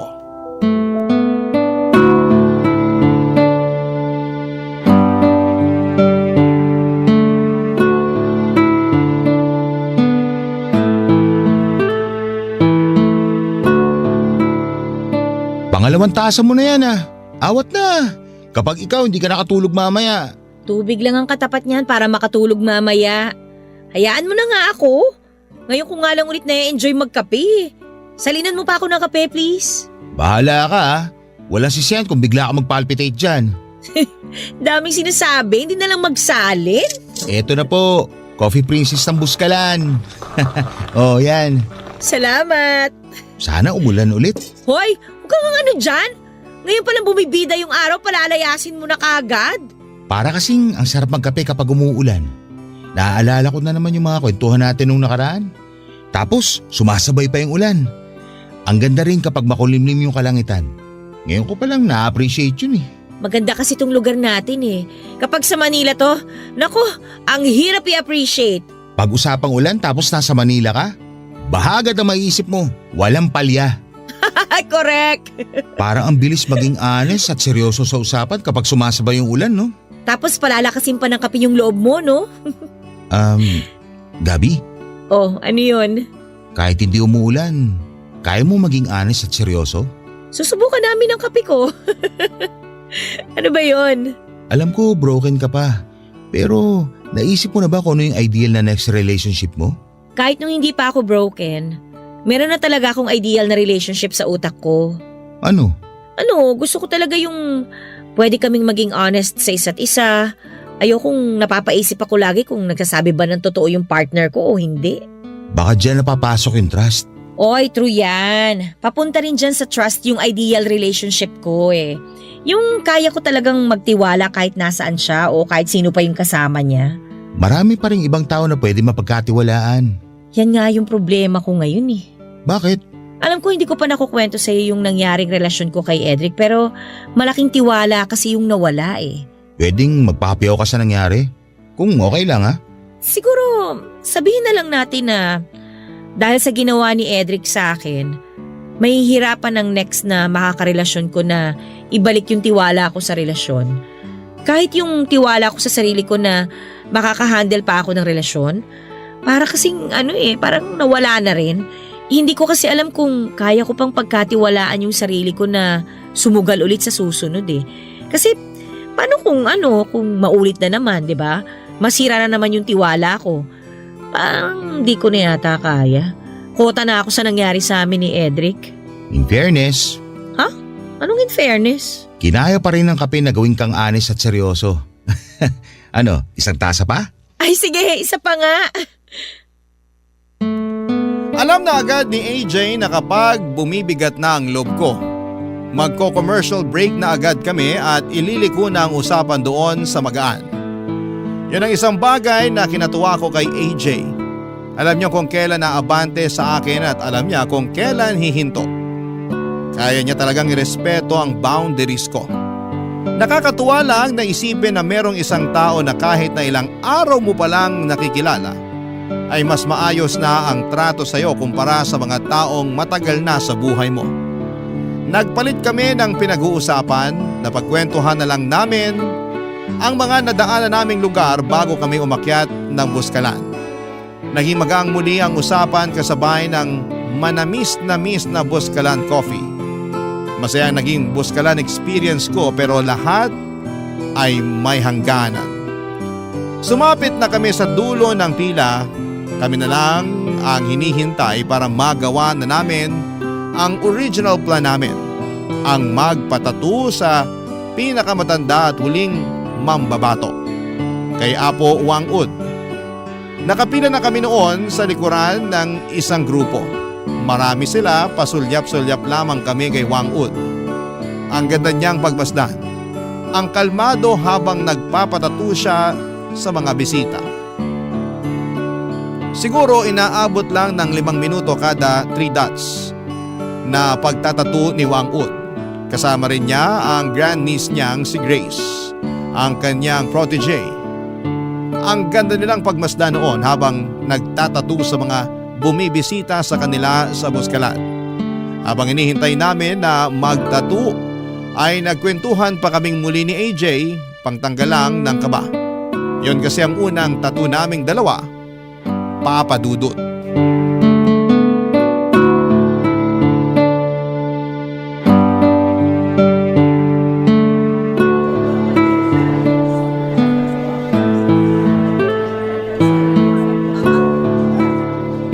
Aminin mo, kabado ka. Eh ikaw, hindi? Pero mas kinakabahan ka. Takot kasi ako sa karayom. Hindi naman karayom ang gagamitin. Tinik daw. O di mas nakakatakot. For the experience na lang to. 5 minutes lang naman yan. Tapos, hintayin na lang natin na gumaling. Mabilis lang naman gumaling ang tato. Sana ganun din ang pusong sugatan. Sabi ko na may lasugot ka pa eh. Anong last? Meron pa mamaya pagsakay natin sa van pag alis dito. Pauwi na pala tayo ng Manila. Parang kailan lang nagpapalpitate tayo sa kape ng Buskalan, no? Parang kailan lang suplada ka sa akin. At ngayon, Paminsan-minsan na lang. dadamihan kong pagsusuplad ako sa sa van. Lalo kapag medyo masakit na itong magiging tattoo sa akin. Alam mo, wala na masasakit pa sa niloko. Wow! Kung kailan pa uwi, tsaka natutong humugot. Pambihira naman, no? Natuto ako sa'yo, master eh. Alam mo, na-enjoy ko tong experience na to. Ma-enjoy mo pa kaya mamaya kapag tinatatuan ka? Walang iiyak ha? Ine-expect ko na naman yung sakit ng pagpapatato. Tsaka parte naman talaga ng buhay na makaramdam ka ng sakit, di ba? Oo, pero wag naman sana araw-araw. Lumilipas din naman ang sakit. Pati ang saya lumilipas din, no? Yun lang. Gabi, Ano na naman? nagsusuplada ka na dyan eh. Hindi pa nga tayo nakakasakay ng van. Kinakabahan na nga kasi ako eh. Malapit na ako. Matagal pa yan. Mukhang magpapahinga ulit si Apo. Ano ba kasi yun? Wag na lang pala. Tingnan mo to, mambibitin pa. Hindi na lang sabihin. Nahiya na ako bigla eh. Sabihin mo na, huwag ka na mahiya. Pagbalik natin ng Manila at pagbalik natin sa realidad, maalala mo pa kaya ako? Alam mo bang nagpa-reserve na ako ng 5 plastic ng Buskalan coffee? Araw-araw kong iinumin at aamuyin yung para maalala ka lang. Ako, hindi ko na kailangan ng Buskalan coffee. Kahit 3-in-1 lang ang matimpla ko, maaalala pa rin kita. Ang drama! Epekto ba ng kaba mo yan? Panira ka talaga ng moment, no? O ano bang moment yung sinasabi mo dyan? Paano kaya kapag bumalik tayo ng Manila magkita ulit tayo? Kasi? Kasi friends na tayo? At mahilig na tayo pareho sa kape? Baka lang mamiss mo na may kasama magkape. Malapit na rin ang tag-ulan. Baka hanap-hanapin mo yung honest at seryoso na kausap. Nandito lang naman ako. I-add mo lang ako sa Facebook at kalad ka rin na ako sa mga gusto mo. Naku naman, marami na akong friends sa Manila. Hindi ko na kailangan ng dagdag na kaibigan. Pero manliligaw, pwede ba?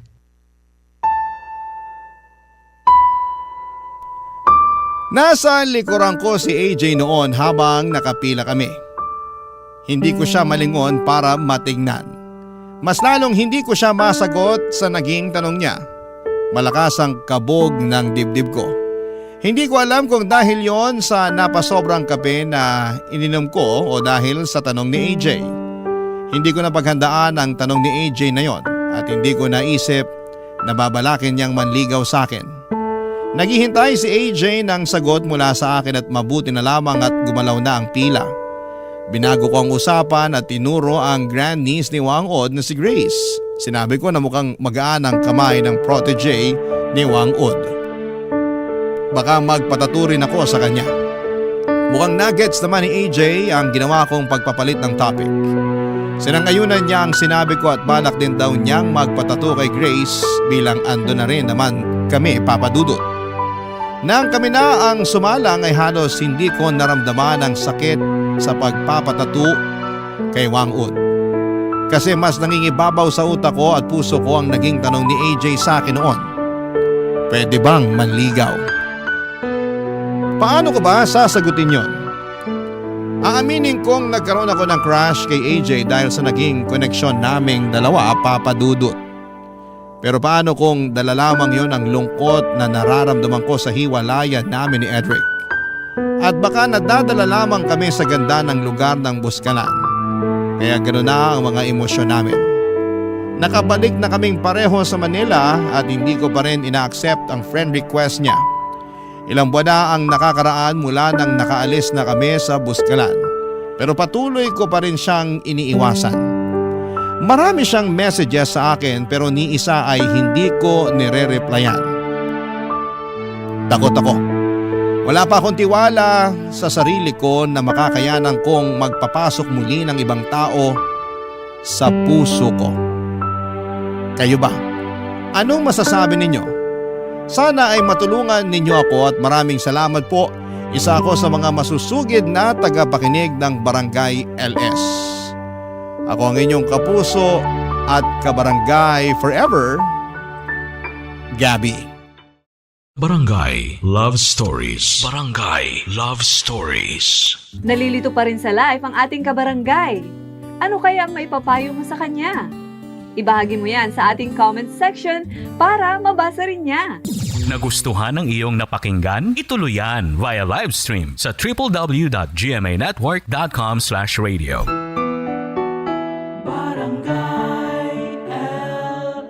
In Mega Manila, 97.1. Forever! Ang mga kwento ng pag-ibig, kwento ng buhay, at kwento ng pag-asa dito sa Barangay Love Stories. Love Stories.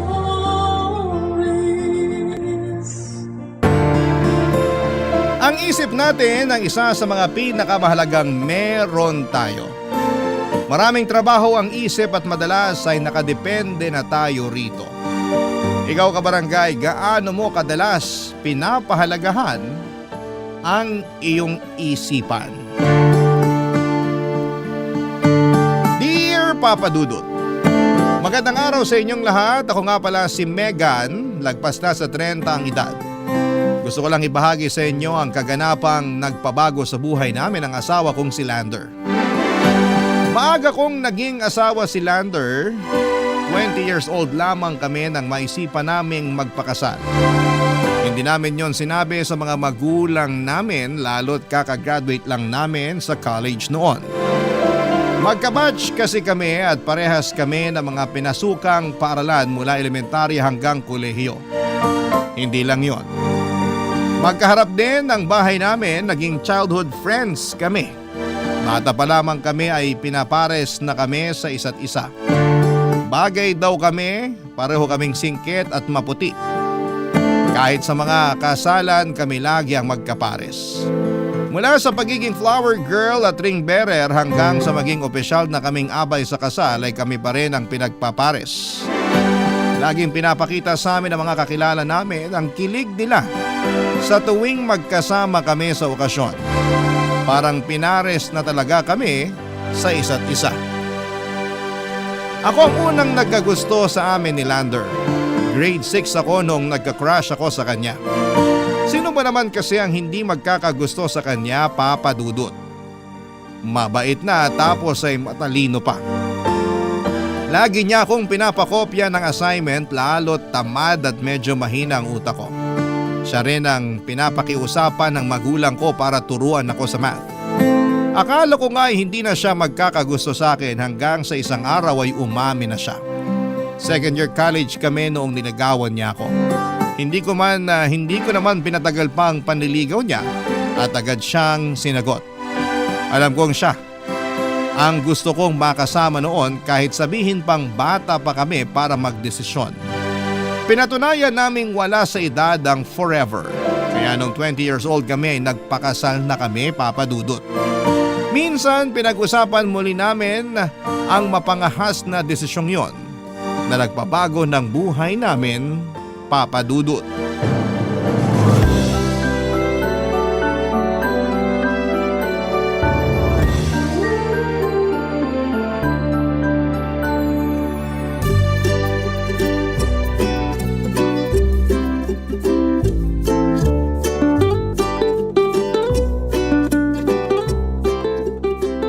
Naalala ko, nakasuot lang ako ng puting PE t-shirt tapos jogging pants na blue nung kinasal tayo. Ako nga naninilaw na yung puting t-shirt na suot ko nun. Tapos may butas pa sa balikat. Amoy inihaw ka pa nga nun. Kasalanan ko ba? Nagpabili ka ng barbecue 10 minutes bago ang kasal natin. Kasalanan ko ba kung nag-crave ako ng taba ng baboy? Nagpanggap kang naglilihi nun para lang bilhan kita ng barbecue. Para siguradong bibilan mo ako ng barbecue. Nagka-trust issues ako sa iyo ron ha. Hindi ko naman na inulit. Sobrang kabado lang yata ako nun kaya ang tumaas yung cravings ko. Ako rin naman sobrang kabado. Kaya mabilis mo lang ako na auto para bilhan ka ng barbecue. May naalala ako. Ano? Nung sinabi na natin sa mga magulang natin na kasal na tayo. Ay oo, grabe yun. Ilang beses na pabanyo si mama sa sobrang pagka-tense. Ganun talaga yung mama mo, no? Kapag nagugulat, bigla na lang kukulo yung tiyan. Oo, Biglang magkakaroon ng diarrhea. Si nanay naman parang manok na paikot-ikot sa sala. Kulang na lang tukain niya yung ulo ko sa inis. Masisisi ba natin sila? After 3 years lang natin sinabi sa kanilang kasal na tayo. Grabe yung 3 taon na pagtatago natin. Yung tipong hinihintay natin silang makatulog lahat, tsaka ako pupunta sa kwarto mo para tabi tayo matulog. Tapos maaga akong gigising para bumalik sa bahay namin. 3 taon nating ginawa yun. Hindi ko alam kung paano natin nailihim yun ng ganun katagal. Hindi ko naman pinagsisihan na tinago natin. Kasi kahit papano, na-enjoy natin ng tayong dalawa lang yung maliit na mundo na binuo natin. Maliit na mundo na binuo natin. Ikaw talaga? Alam mo namang mapaglaro ako sa salita. Joke lang naman yun. Gusto ko nga yung pagiging mapaglaro mo sa salita eh. Naalala mo pa ba nung nililigawan mo pa lang ako? Diba nga, lagi mo akong ginagawa nun ng tula. Tuwing wala akong klase, hinihiram mo lagi yung notebook ko. Magugulat na lang ako, may mga tula ka na palang sinulat sa huling page ng notebook ko. Kasi naman kahit nasa klase ako, ikaw pa rin yung laman lagi ng isip ko. Kaya para hindi naman sayang, dinadaan ko na lang sa pagsusulat ng tula yung nararamdaman ko. Diyan! Diyan mo ako nadali eh. Ang galing mo sa salita. Bolero. Hindi bolero yon. Expressive lang akong tao. Kaya nga mas lalo ako na-fall sa'yo eh. Mahigit 1 dekada na tayo pero kapag naalala ko kung paano mo ako niligawan at inalagaan noon, kinikilig pa rin ako. Nililigawan at inaalagaan pa rin naman kita ngayon Hindi past tense yun. Ayan yung hindi nakakakilig sa'yo, nang kukorek ka ng grammar. Hindi grammar mong kinokorek ko ron. Ikaw talaga. Gusto ko lang i-correct na hanggang ngayon, tuloy pa rin ang panliligaw at pag-aalaga ko sa'yo. Hindi ba yan magiging past tense? Present at future tense lang. Sigurado ako. Tara na nga muna sa kwarto. Idlip tayo. Iidlip ba talaga? Ilang beses mo na akong biniktimar yan. Idlip kunwari tapos maya-maya. Shh! Huwag mo sirain yung mood ko. Tara, idlip na kasi tayo. Sa mahigit 1 dekada naming pagsasama, wala na nga akong ibang mahihiling pa. Parang sobra pa nga ang ibinigay ng Diyos sa akin na pag-ibig. Parang binuhos na sa akin lahat ng pwedeng iregalo sa iba. Kaya araw-araw ay walang palyang inugali ko na talaga ang magpasalamat sa Diyos. Hindi lahat ay pwedeng makatisod ng katulad ni Lander. Kaya naman para hindi na siya makawala, inayos ko rin ang sarili ko. Aaminin kong marami akong ugaling hindi maganda, lalo na noong bata pa lamang ako. Pero inaral kong tanggalin ang mga yon sa sistema ko para hindi makaapekto sa relasyon namin ni Lander. Nagawa ko naman, Papa Dudut. Ganon pala talaga kapag nagmamahal ka. Kusa mong inaayos ang pwedeng makasira sa relasyon ninyong dalawa. Hindi ko naman sinasabing perpekto na ang relasyon namin. May mga hindi rin kami na pagkakasunduan. Mga bagay kaming napag-aawayan. Pero pinipili naming bumalik sa isa't isa bago matapos ang araw. Yun ang pinag-uusapan namin ni Lander. Hindi kami papayag na matapos ang araw na hindi kami payapang magkatabi sa kahaba. Yun marahil ang sikreto kung bakit kami umabot sa mahigit 1 dekadang pagsasama. Hanggang isang araw ay nasubok ang relasyon namin dahil lang sa isang maliit na bagay. Maliit na problema lang noong simula. Pero dahil malaki ang pinag-ugatan ay lumalayon sa mga sumunod na araw. Sa ngayon ay gusto ko lang munang ibahagi sa inyo ang maliit na problemang pinagsimulan ng lahat. Nangyari ito nang makalimutan ni Lander ang aming anibersaryo. Nakakagulat yon sa parte ko dahil sa aming dalawa ay siya lagi ang nakakaalala ng mga bagay na ganon.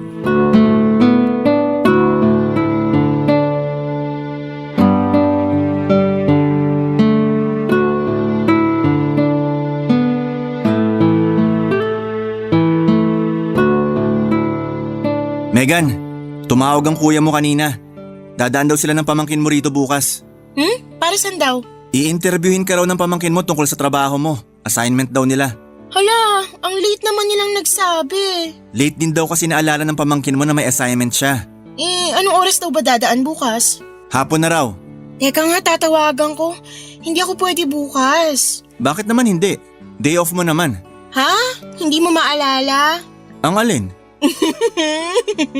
Alam ko na to. Nagpapanggap kang hindi mo alam kasi may sorpresa ka para sa akin. Naks naman. Consistent ka talaga sa pagiging creative sa relasyon natin. Hindi kita maintindihan. Ano pinagsasabi mo? Hoy, lumang linya na yan. Nagamit mo na yan sa akin nung first year wedding anniversary natin. Kunwari nakalimutan mo pero may pasabog ka pala. Anniversary natin? Pasensya ka na kung nabuking kita. Sige, ganito na lang. Kunwari wala akong alam. Masusurprise pa rin ako, promise. Megan, Mauna na muna ako sa regalo ko sa'yo para sa anniversary natin bukas. Bumili ako ng 5 boxer shorts mo at pinaprint ko rin ang mukha ko. Para sa tuwing huhubarin mong pantalon mo, maaalala mo ako. Pwede na ba akong first runner-up sa pagiging creative? anniversary natin bukas? Nakalimutan mo? Hindi dapat. Kaya nga, sa ating dalawa, ikaw tong lagi nakakaalala sa mga espesyal na araw natin. Diyos ka, pinagtitripan mo ako eh. Imposible hindi mo maalala ang anniversary natin. Ikaw pa ba? Duda ako. Hindi ko talaga naalala. Hindi to prank? Megan, seryoso ako. Nakalimutan ko. Paano hindi mo maaalala? Last month lang bukang bibig mo yung anniversary natin. Tapos ngayon sasabihin mo sa akin na nakalimutan mo? Siguro kasi ang dami lang ginagawa sa office. Alam mo namang taga-schedule ako lagi ng mga ganap sa amin. Kaya siguro naghalo-halo na yung mga petsa sa utak ko. Taga-schedule ka pa rin naman ng mga ganap sa opisina niyo last year. Pero bakit naalala mo noon? Hindi ko alam. I'm sorry. Babawi ako. May kalahating araw pa ako para planuhin yung anniversary date natin bukas. So sorpresahin kita bukas. Hindi mo na ako kailangang sorpresahin bukas. Ngayon pa lang na-surprise mo na ako. Talaga ba, Lander, ikaw? Makakalimot sa anniversary natin? May unang mantsa ka na sa akin. Hindi ko naman sinasadyang makalimot. Oh, bakit galit ka? Hindi naman ako nagre-reklamo Nabigla lang ako. Pero ayos na yon. Mahaba pa ang araw para makapag-isip tayo ng gagawin para bukas. Tatawagan ko lang si Kuya para i-move yung interview ng pamangkin ko. Bakit hindi ko naalala? Lander, okay na yun. Ano ka ba? Walang kaso. Marami ka lang talagang ginagawa sa office nyo. Hayaan mo na. Paano hahayaan? Perfect akong karelasyon. Hindi ako ganito. Naalala ko lahat ng importanteng araw natin. Hindi ako to. May mali. Uy, Lander, sinabi ko namang ayos lang Nangyayari talaga ang ganito. Ako nga, diba? Sabihin mo sa akin kung ilang beses na ako nakalimot sa anniversary natin. Hindi ko na maalala. Tingnan mo na, hindi mo na maalala kasi ilang beses na ako nakalimot. Kaya hayaan mo na yun. Kumpara sa akin, mas anghel ka pa rin sa relasyon natin. Happy anniversary para bukas!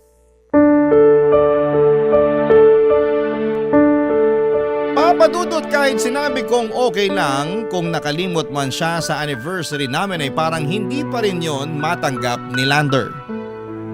Tahimik siya buong araw at hindi ako iniimik at madalas ay nasa sulok lamang at parang may iniisip. Hinayaan ko na lamang siya at naisip ko na masama lang ang loob niya dahil first honor siya lagi sa pag-alala sa anniversary namin. Nasaktan siguro ang pride niya bilang romantikong klase ng tao. Sa totoo lang ay hindi ko man maamin sa kanya ay medyo nagtampo naman ako na hindi niya naalala ang anniversary namin. Lalo't yun ang unang beses. Pero hindi ko na yon sinabi sa kanya dahil nakita ko nang sobrang masama na ang loob niya. Ayoko nang dumagdag. Gusto ko naman na maging maayos ang anniversary namin. Habang hindi niya ako kinakausap ay naglista ako ng mga pwede naming gawin. Yun ang unang beses na ginawa ko yon dahil mula una ay si Lander na ang nagpaplano lahat ng gagawin namin sa anniversary. Planchado niya ang lahat. Naisip kong ipagdiwang na lang namin ang anniversary namin sa kanto kung saan ay may nagbebenta ng barbecue para pwede naming balikan ang kaganapan sa kasal namin. Noong time na pinabili ko siya ng barbecue 10 minutes ago bago ang kasal namin. Pwede na yon, natuwa ko roon. Tinawagan ko ang kuya ko at pinaliwanag sa kanya na anniversary namin ni Lander kinabukasan kaya hindi ko magagawa ang interview para sa pamangkin ko. Kaya dumaan na lamang sila noong araw na yun sa bahay bago magdilim para sa interview. Hindi na nakiharap si Lander sa kuya at pamangkin ko. Nagkulong lamang siya sa kwarto. Hinanap nga siya ni kuya para mag-beer habang hinihintay kaming matapos ng pamangkin ko sa interview. Pero sinabi ko na lamang na masama ang pakiramdam. Pagkatapos ng interview ay pinuntahan ko na si Lander sa kwarto para sabihin sa kanya ang plano para sa anniversary namin, Papa Dudut. Excited pa akong sinabi, pero ang makukuha ko lang na sagot mula sa kanya ay ayaw daw niyang mag-celebrate ng anniversary namin. Barangay Love Stories. Barangay Love Stories. Mula nung nakalimutan ni Lander ang anniversary namin ay parang may mga nagbago na sa kanya. Hindi ko naman yon direktang sinabi sa kanya at naging sensitive na rin kasi siya at natatakot ako na may masabi akong hindi niya magustuhan. Ayokong nag-aaway kami ni Lander. Gusto kong payapa lang lagi ang relasyon naming dalawa. Alam kong hindi naman maiiwasan ang away at hindi pagkakaintindihan sa relasyon. Pero para sa akin ay gusto kong iwasan ito, Papa Dudut. Napadalas ang pag-oobserba ko kay Lander at hindi naman niya yon napuna. Tahimik ko lang siyang pinagmamasdan sa tuwing nasa bahay siya. Alam ko kasi na parang may mali pero hindi ko maituro kung ano yung mali. Naging madalas na kasi ang pagiging makakalimutin niya. Alam ko rin na normal na makalimot ang isang tao kapag sobra na ang mga iniisip niya. Lalo na sa lagay ni Lander na naparami ang trabaho sa kanilang opisina mula noong na-promote siya. Mga simpleng bagay lang naman ang nakakalimutan madalas ni Lander. Mula sa susi ng bahay hanggang sa ID nito sa opisina.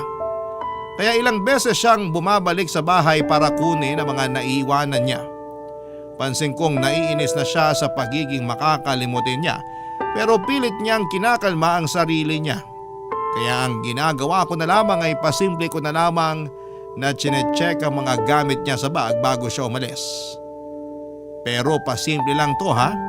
Kasi nung minsang nahuli niya akong pinapaalala ang mga gamit niya ay nagalit siya sa akin. Paano pa kaya kapag nahuli niya akong chinecheck ang bag niya, hindi ba? Mula nang chinek ko ang mga gamit niya ay hindi na siya bumalik muli sa bahay para balikan kung may nakakalimutan siya. Naging maayos na rin ang mood niya.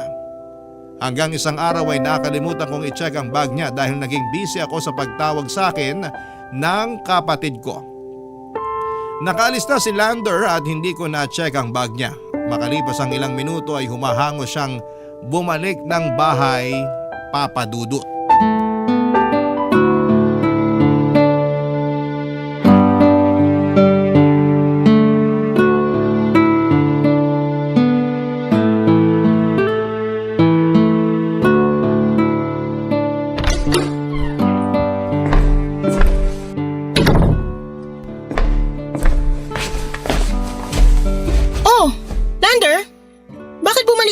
May naiwan ako.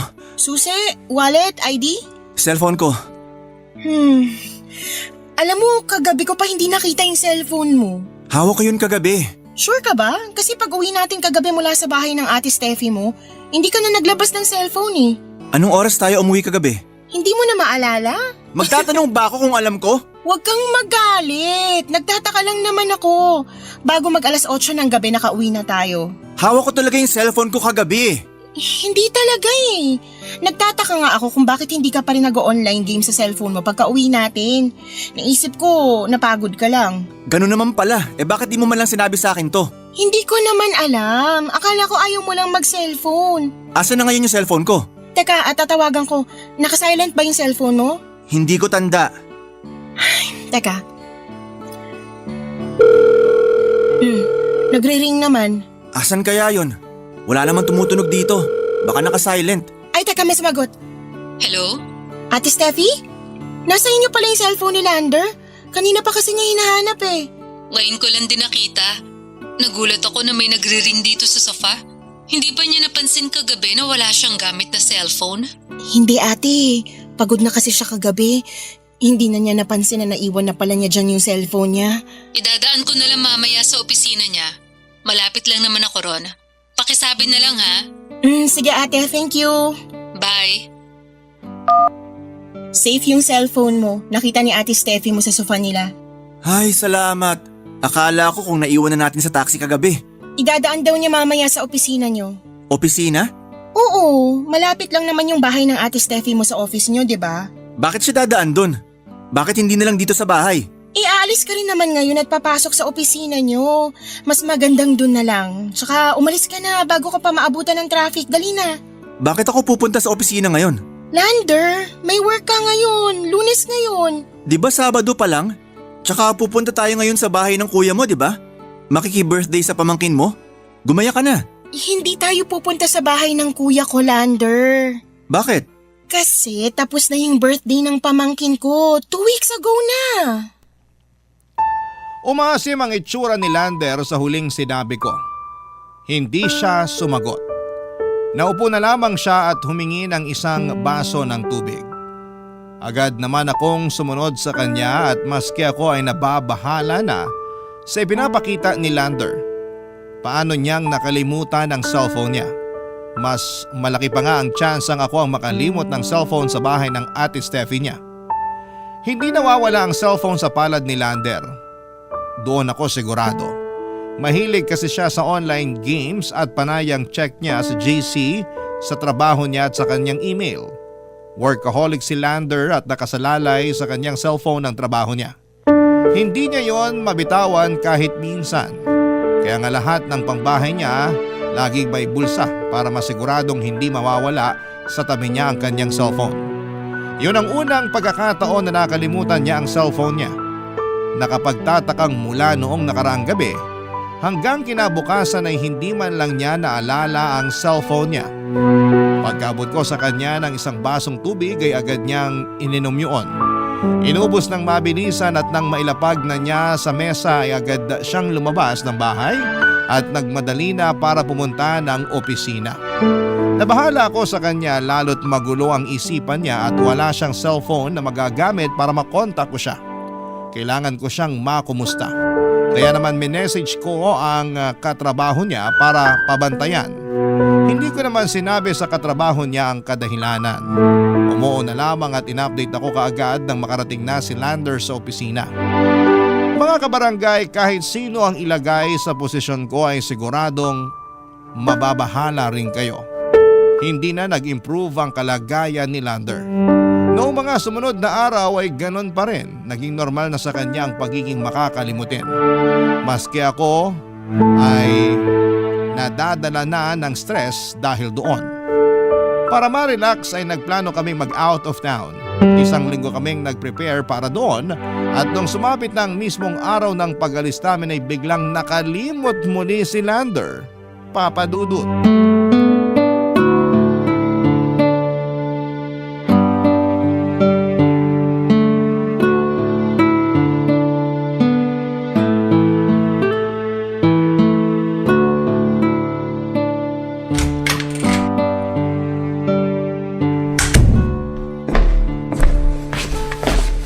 Mabuti naman at nagising ka na. Ha? Ganitong oras naman ang gising ko ah. Alam mo, maligo ka na lang. Andito na maya-maya lang yung van na maghahatid sa atin sa resort. Van? Resort? Hala ka, Lander.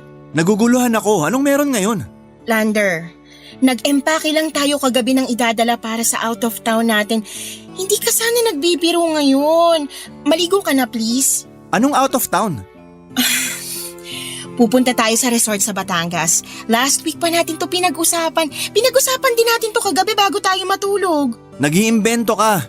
Paanong meron tayong pinag-usapan maaga akong natulog kagabi? Sino kausap mo? Imposibleng makalimutan mo to, Lander. Wala akong makakalimutan kasi wala namang napag-usapan. Meron! Alam mo, kulang ka ata sa tulog. Magpahinga ka muna. Hindi ko alam kung ano nangyayari sa'yo. Ako nga dapat magtaka sa'yo eh. Hindi ko na alam ang nangyayari sa'yo. Bakit ako? Ikaw to nagdidelulu na may out of town tayo. Hala, Lander.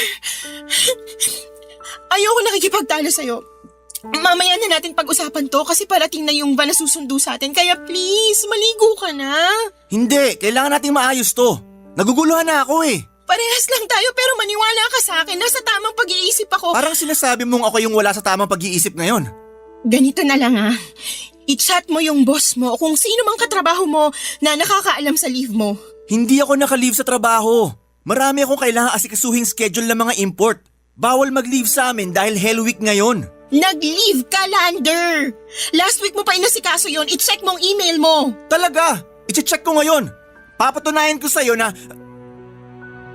Naka-leave ako? Naka-leave ako. Paano nangyari to? Sabi ko naman sa'yo maligo ka na. Paano… Okay lang yun. Mamaya na lang natin pag-usapan kasi naghahabol na tayo ng oras. Dali na. Paano ako nakapag-leave nang hindi ko maalala? At paano pumayag ako na mag-out of town? Hindi kasi pwede yon. Marami akong kailangan gawin sa trabaho ngayon. Kaya imposibleng pumayag ako na magbakasyon tayo. Napag-usapan na natin to last week. Ikaw pa nga itong nagsuggest na magbakasyon tayo kasi parang na-overwhelm ka na sa dami ng trabaho mo. Kaya napapadalas yung pagiging makakalimutin mo, di ba? Dahil stress sa trabaho. Wala akong maalalang ganyan. Huwag mo namang paguluhin lalo ang utak ko, Megan. Hindi ko pinapagulo. Nililinaw ko pa nga, di ba? Tingnan mo tong nangyayari ngayon. Kagabi lang ang saya mo habang nag-i-empake tayo tapos nakalimutan mo na ngayon ang lahat? Aalis muna ako. Saan ka pupunta? Parating na yung van. Doon muna ako kina Ate Steffi. Sorry pero naguguluhan na ako sa'yo.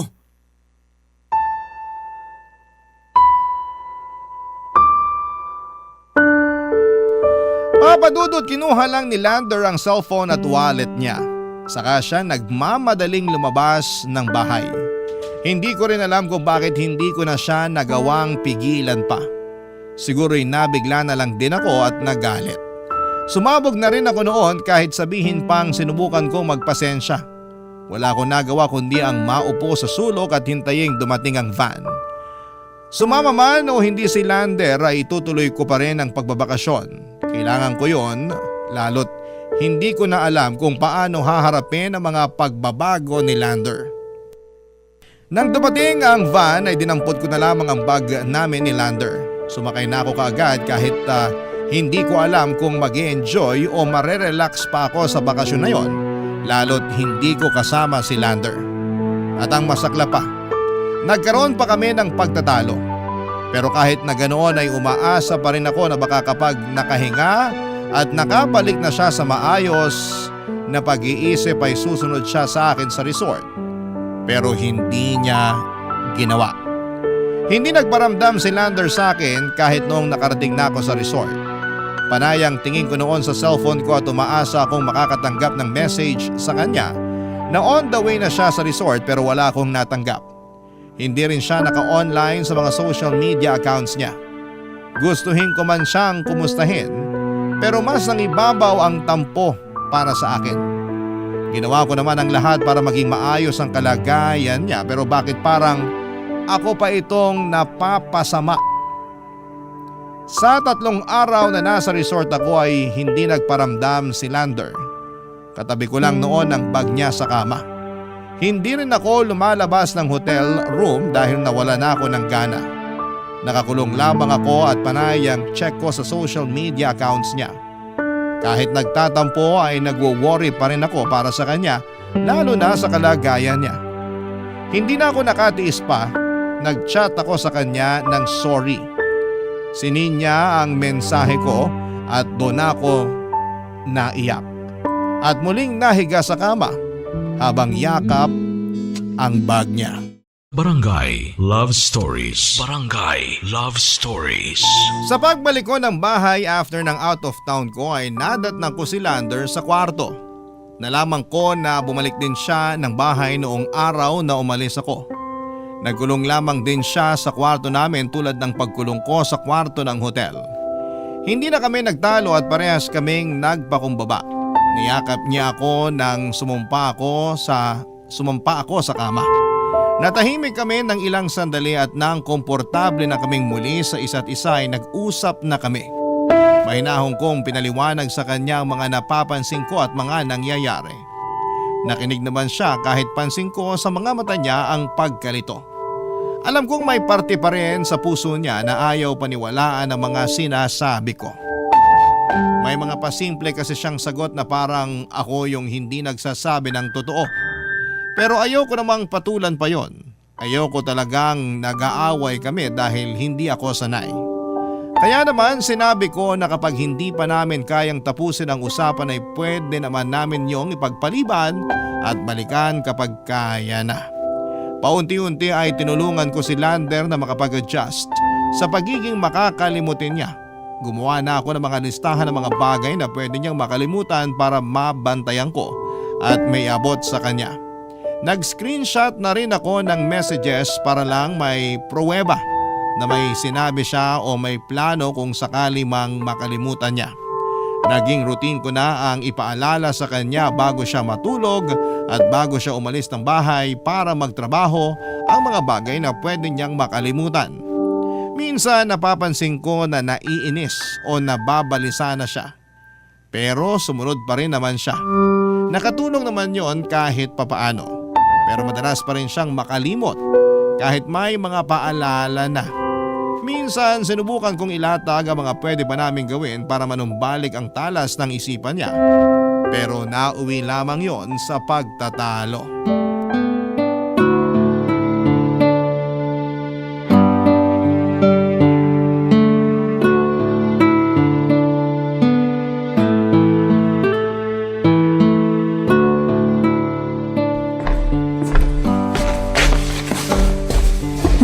Busy ka?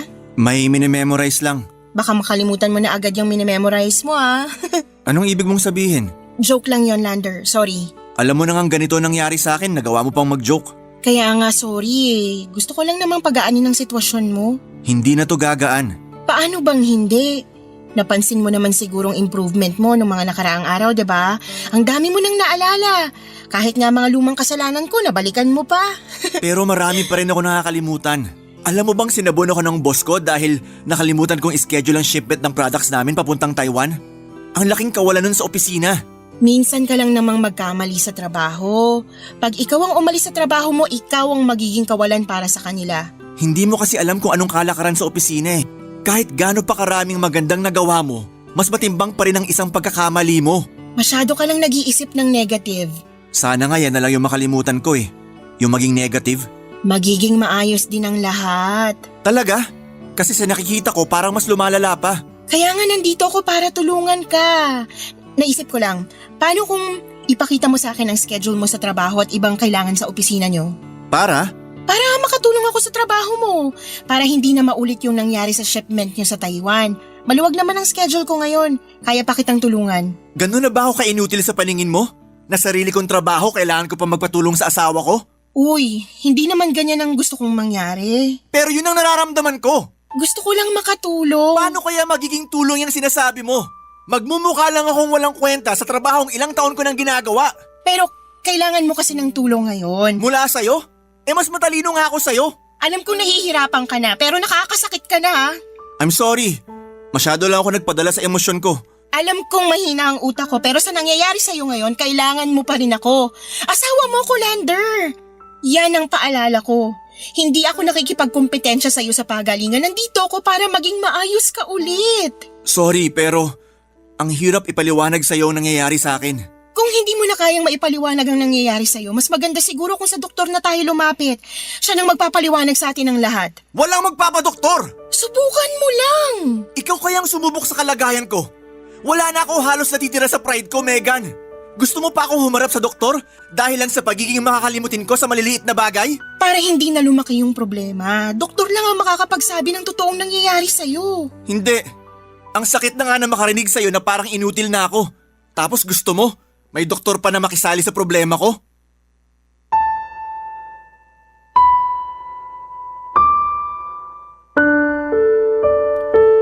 Papadudot alam kong mabigat na ang emosyon ni Lander. Kahit kaunting bagay ay kinakasama na niya ng loob. Naintindihan ko naman siya dahil stress na rin siya sa mga nangyayari sa kanya. Pero hindi ko alam kung hanggang kailan ako pwedeng magpasensya sa inaakto niya. Hindi na siya rational kung mag-isip. Mas inuuna niyang madaanan ng emosyon at parang hindi na siya yung Lander na minahal ko. Aaminin kong nagbago ang tingin ko sa kanya dahil sa aming dalawa ay siya yung laging pinapaira ng isip kapag may problema. Pero bakit kung kailan kailangan na namin ang utak niya, ay saka naman emosyon niya ang unang gumagana. Masama ba akong asawa kung ganito akong mag-isip? Kahit ako tinatablan na rin ang emosyon ko. Minsan, Napapalaban na ako kay Lander dahil sa katigasan niya ng ulo. Ang isang kinakatakot ko ay baka ito ang maging dahilan ng hiwalayan namin. Kapag napupunta na ang isip ko sa hiwalayan, agad akong titiklop at susubukang unawain muli si Lander.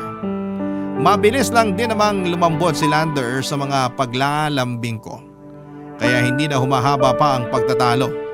Nagkakaayos na kami at nangangakong muli sa isa't isa na hindi papadaig sa mga problema. Dahil sinikap naming magtulungang dalawa ay nag-improve na muli ang alaala ni Lander. Siguro nga dala lang talaga ng stress niya sa work at ayoko namang dumagdag pa doon. Hindi ko na rin pinagpilitan sa kanya na magpadoktor dahil yun lang ang pagsisimulan muli ng stress niya. Sa tingin ko ay malaki ang naitutulong ng pagmamahala namin sa isa't isa para umayos ang kalagayan niya. Nakakabawas naman talaga ng stress lalo na sa mga lalaki kapag napapakitaan sila ng pagmamahal at pangunawa. Kaya yon ang ibinubuhos ko kay Lander. After noon ay naging 100% na muli ang talas ng kanyang isipan. Kaya naman lumabas kami para mag-celebrate at nasakto rin na mansari pa namin, Papa Dudut.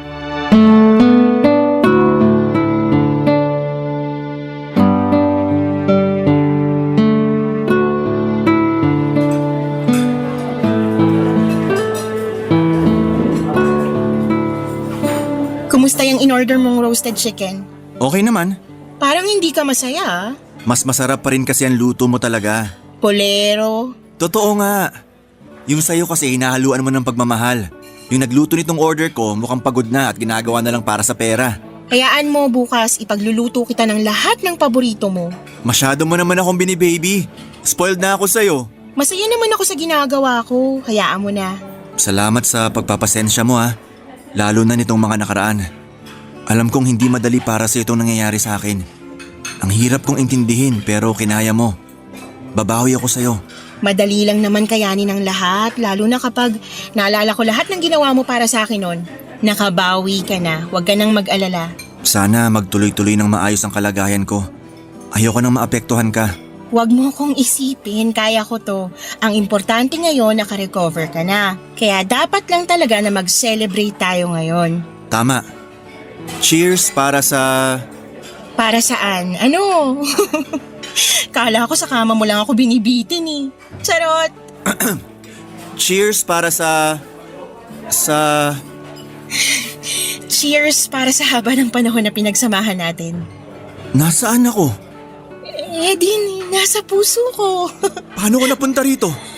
Bakit ako nakasuot ng ganito? Nakapangbahay lang ako kanina. Sino nagpalit ng damit ko? Sino nagsuot ng sapatos ko? Lander, hinga. Please, huminahon ka. Bakit nandito tayo?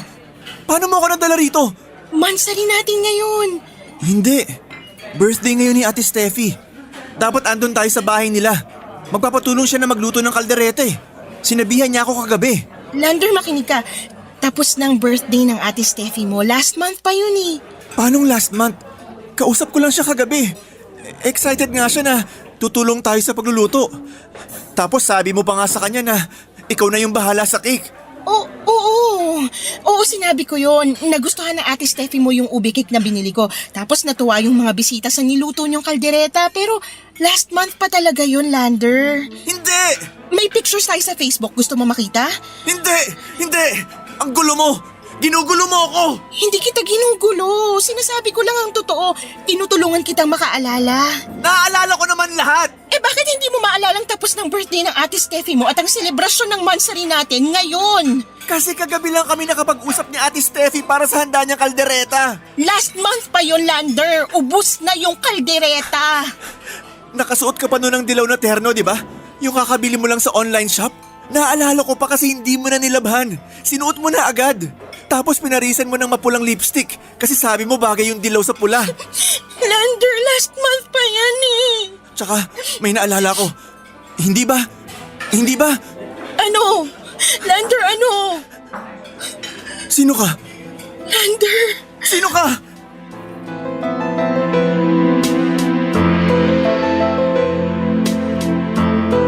At doon na nga nga ako hindi nakapagsalita, Papa Dudut. Parang sobra naman na. Ayos lang na makalimutan niya ang susi, wallet, cellphone at maski na ang anniversary namin pero ang makalimutan kung sino ako. Bakit at papaano? Pinigilan kong huwag maiyak habang nakatitig lamang ako sa kanya at nananalangin na sana ay nagbibiro lamang siya. At kung sakali mang hindi ay sana'y mabilis lamang mawala ang pagkalimot niyang yon at maalala niya akong muli. Hindi niya ako pwedeng makalimutan pero sa pagkakataong yon ay wala akong makita sa mga mata niya kundi ang pagtataka. Parang lahat ng memorya ko sa kanya ay nawawala. Hindi na mapakalipas si Lander sa mga nangyayari sa kanya at nagwala siya. Sinubukan siyang pigilan ng mga waiter at guard at hindi na ako nakisali dahil nangihina na ako. Nang mapakalma nila si Lander ay saka ako nagpasyang akayin siya palabas ng restaurant. Paulit-ulit kong sinasabi sa kanya na kumalma lamang siya at magtiwala. Wala naman na siyang ibang choice noon kundi ang maniwala. Umara ako ng taxi at nagpahatid kami sa ospital. Nalaman namin na may early onset dementia si Lander. Parang gumuho ang mundo ko. Bata pa kung tutuusin si Lander para tamaan nito. Pero ayon sa mga doktor ay hindi ligtas si Lander dito dahil nagsisimula ito sa edad na 25. Maliit lang daw ang porsyento na mga kaedad ni Lander ang tinatamaan ng sakit na ito. Doon ako mas nagalit dahil nasaktuhan pa ang asawa ko ang tinamaan ng walang patawad na sakit na ito. Nagtanong ako kung meron pang pwedeng gawing paraan para ma-revise or ma-reverse ang sakit ng asawa ko. Pero umiling lamang ang doktor at sinabing wala pang lunas para sa karamdaman na yon. Doon na tuluyang bumagsak ang mundo ko. Nakatingin lamang ako kay Lander habang payapang natutulog sa kama ng ospital na pinuntahan namin. Kinailangan siyang pakalmahin at patulugin dahil masyado na siyang nagpapanik sa kalagayan niya. Sa ngayon ay lumala na ang kalagayan ni Lander. Mas maraming beses na hindi niya ako naaalala at tanging ang Ate Steffi lamang niya ang naaalala niya. Kaya naman minabuti namin na doon na lamang siya sa bahay ng Ate Steffi niya tumira para hindi na makadagdag ng stress para sa kanya. Dumadalaw na lamang ako kapag maayos at medyo nakakaalala siya. Sa isang iglap, binura ng demensya ang samahan naming matagal naming pinaghirapan. Binura nito ang lahat ng alaala na maayos naming inimbak. Panayang dasal ko para sa isang himala. Pero maski ang himala ay parang trinaydor na rin po ako. Hindi ko na alam kung ano pa ang pwedeng gawin ngayon. Napakasakit makisama sa isang taong habang buhay mong kakilala pero sa paningin niya ngayon, isa ka lang malabong alaala. Hanggang dito na lamang po ang aking liham at maraming salamat po sa Barangay LS sa pakikinig sa mga kwento na mga katulad kong may pinagdadaanan at kailangan lang ng makakaintindi at mga taong hindi huhusga. Muli maraming salamat po. Ang inyong forever kapuso at ka-barangay, Megan. Barangay Love Stories. Barangay Love Stories. Anong say mo sa Barangay Love Stories na ito? Pagkwentuhan natin sa comment section yan. Nagustuhan ng iyong napakinggan? Ituloy yan via live stream sa www.gmanetwork.com/radio. Barangay LS 97.1 forever.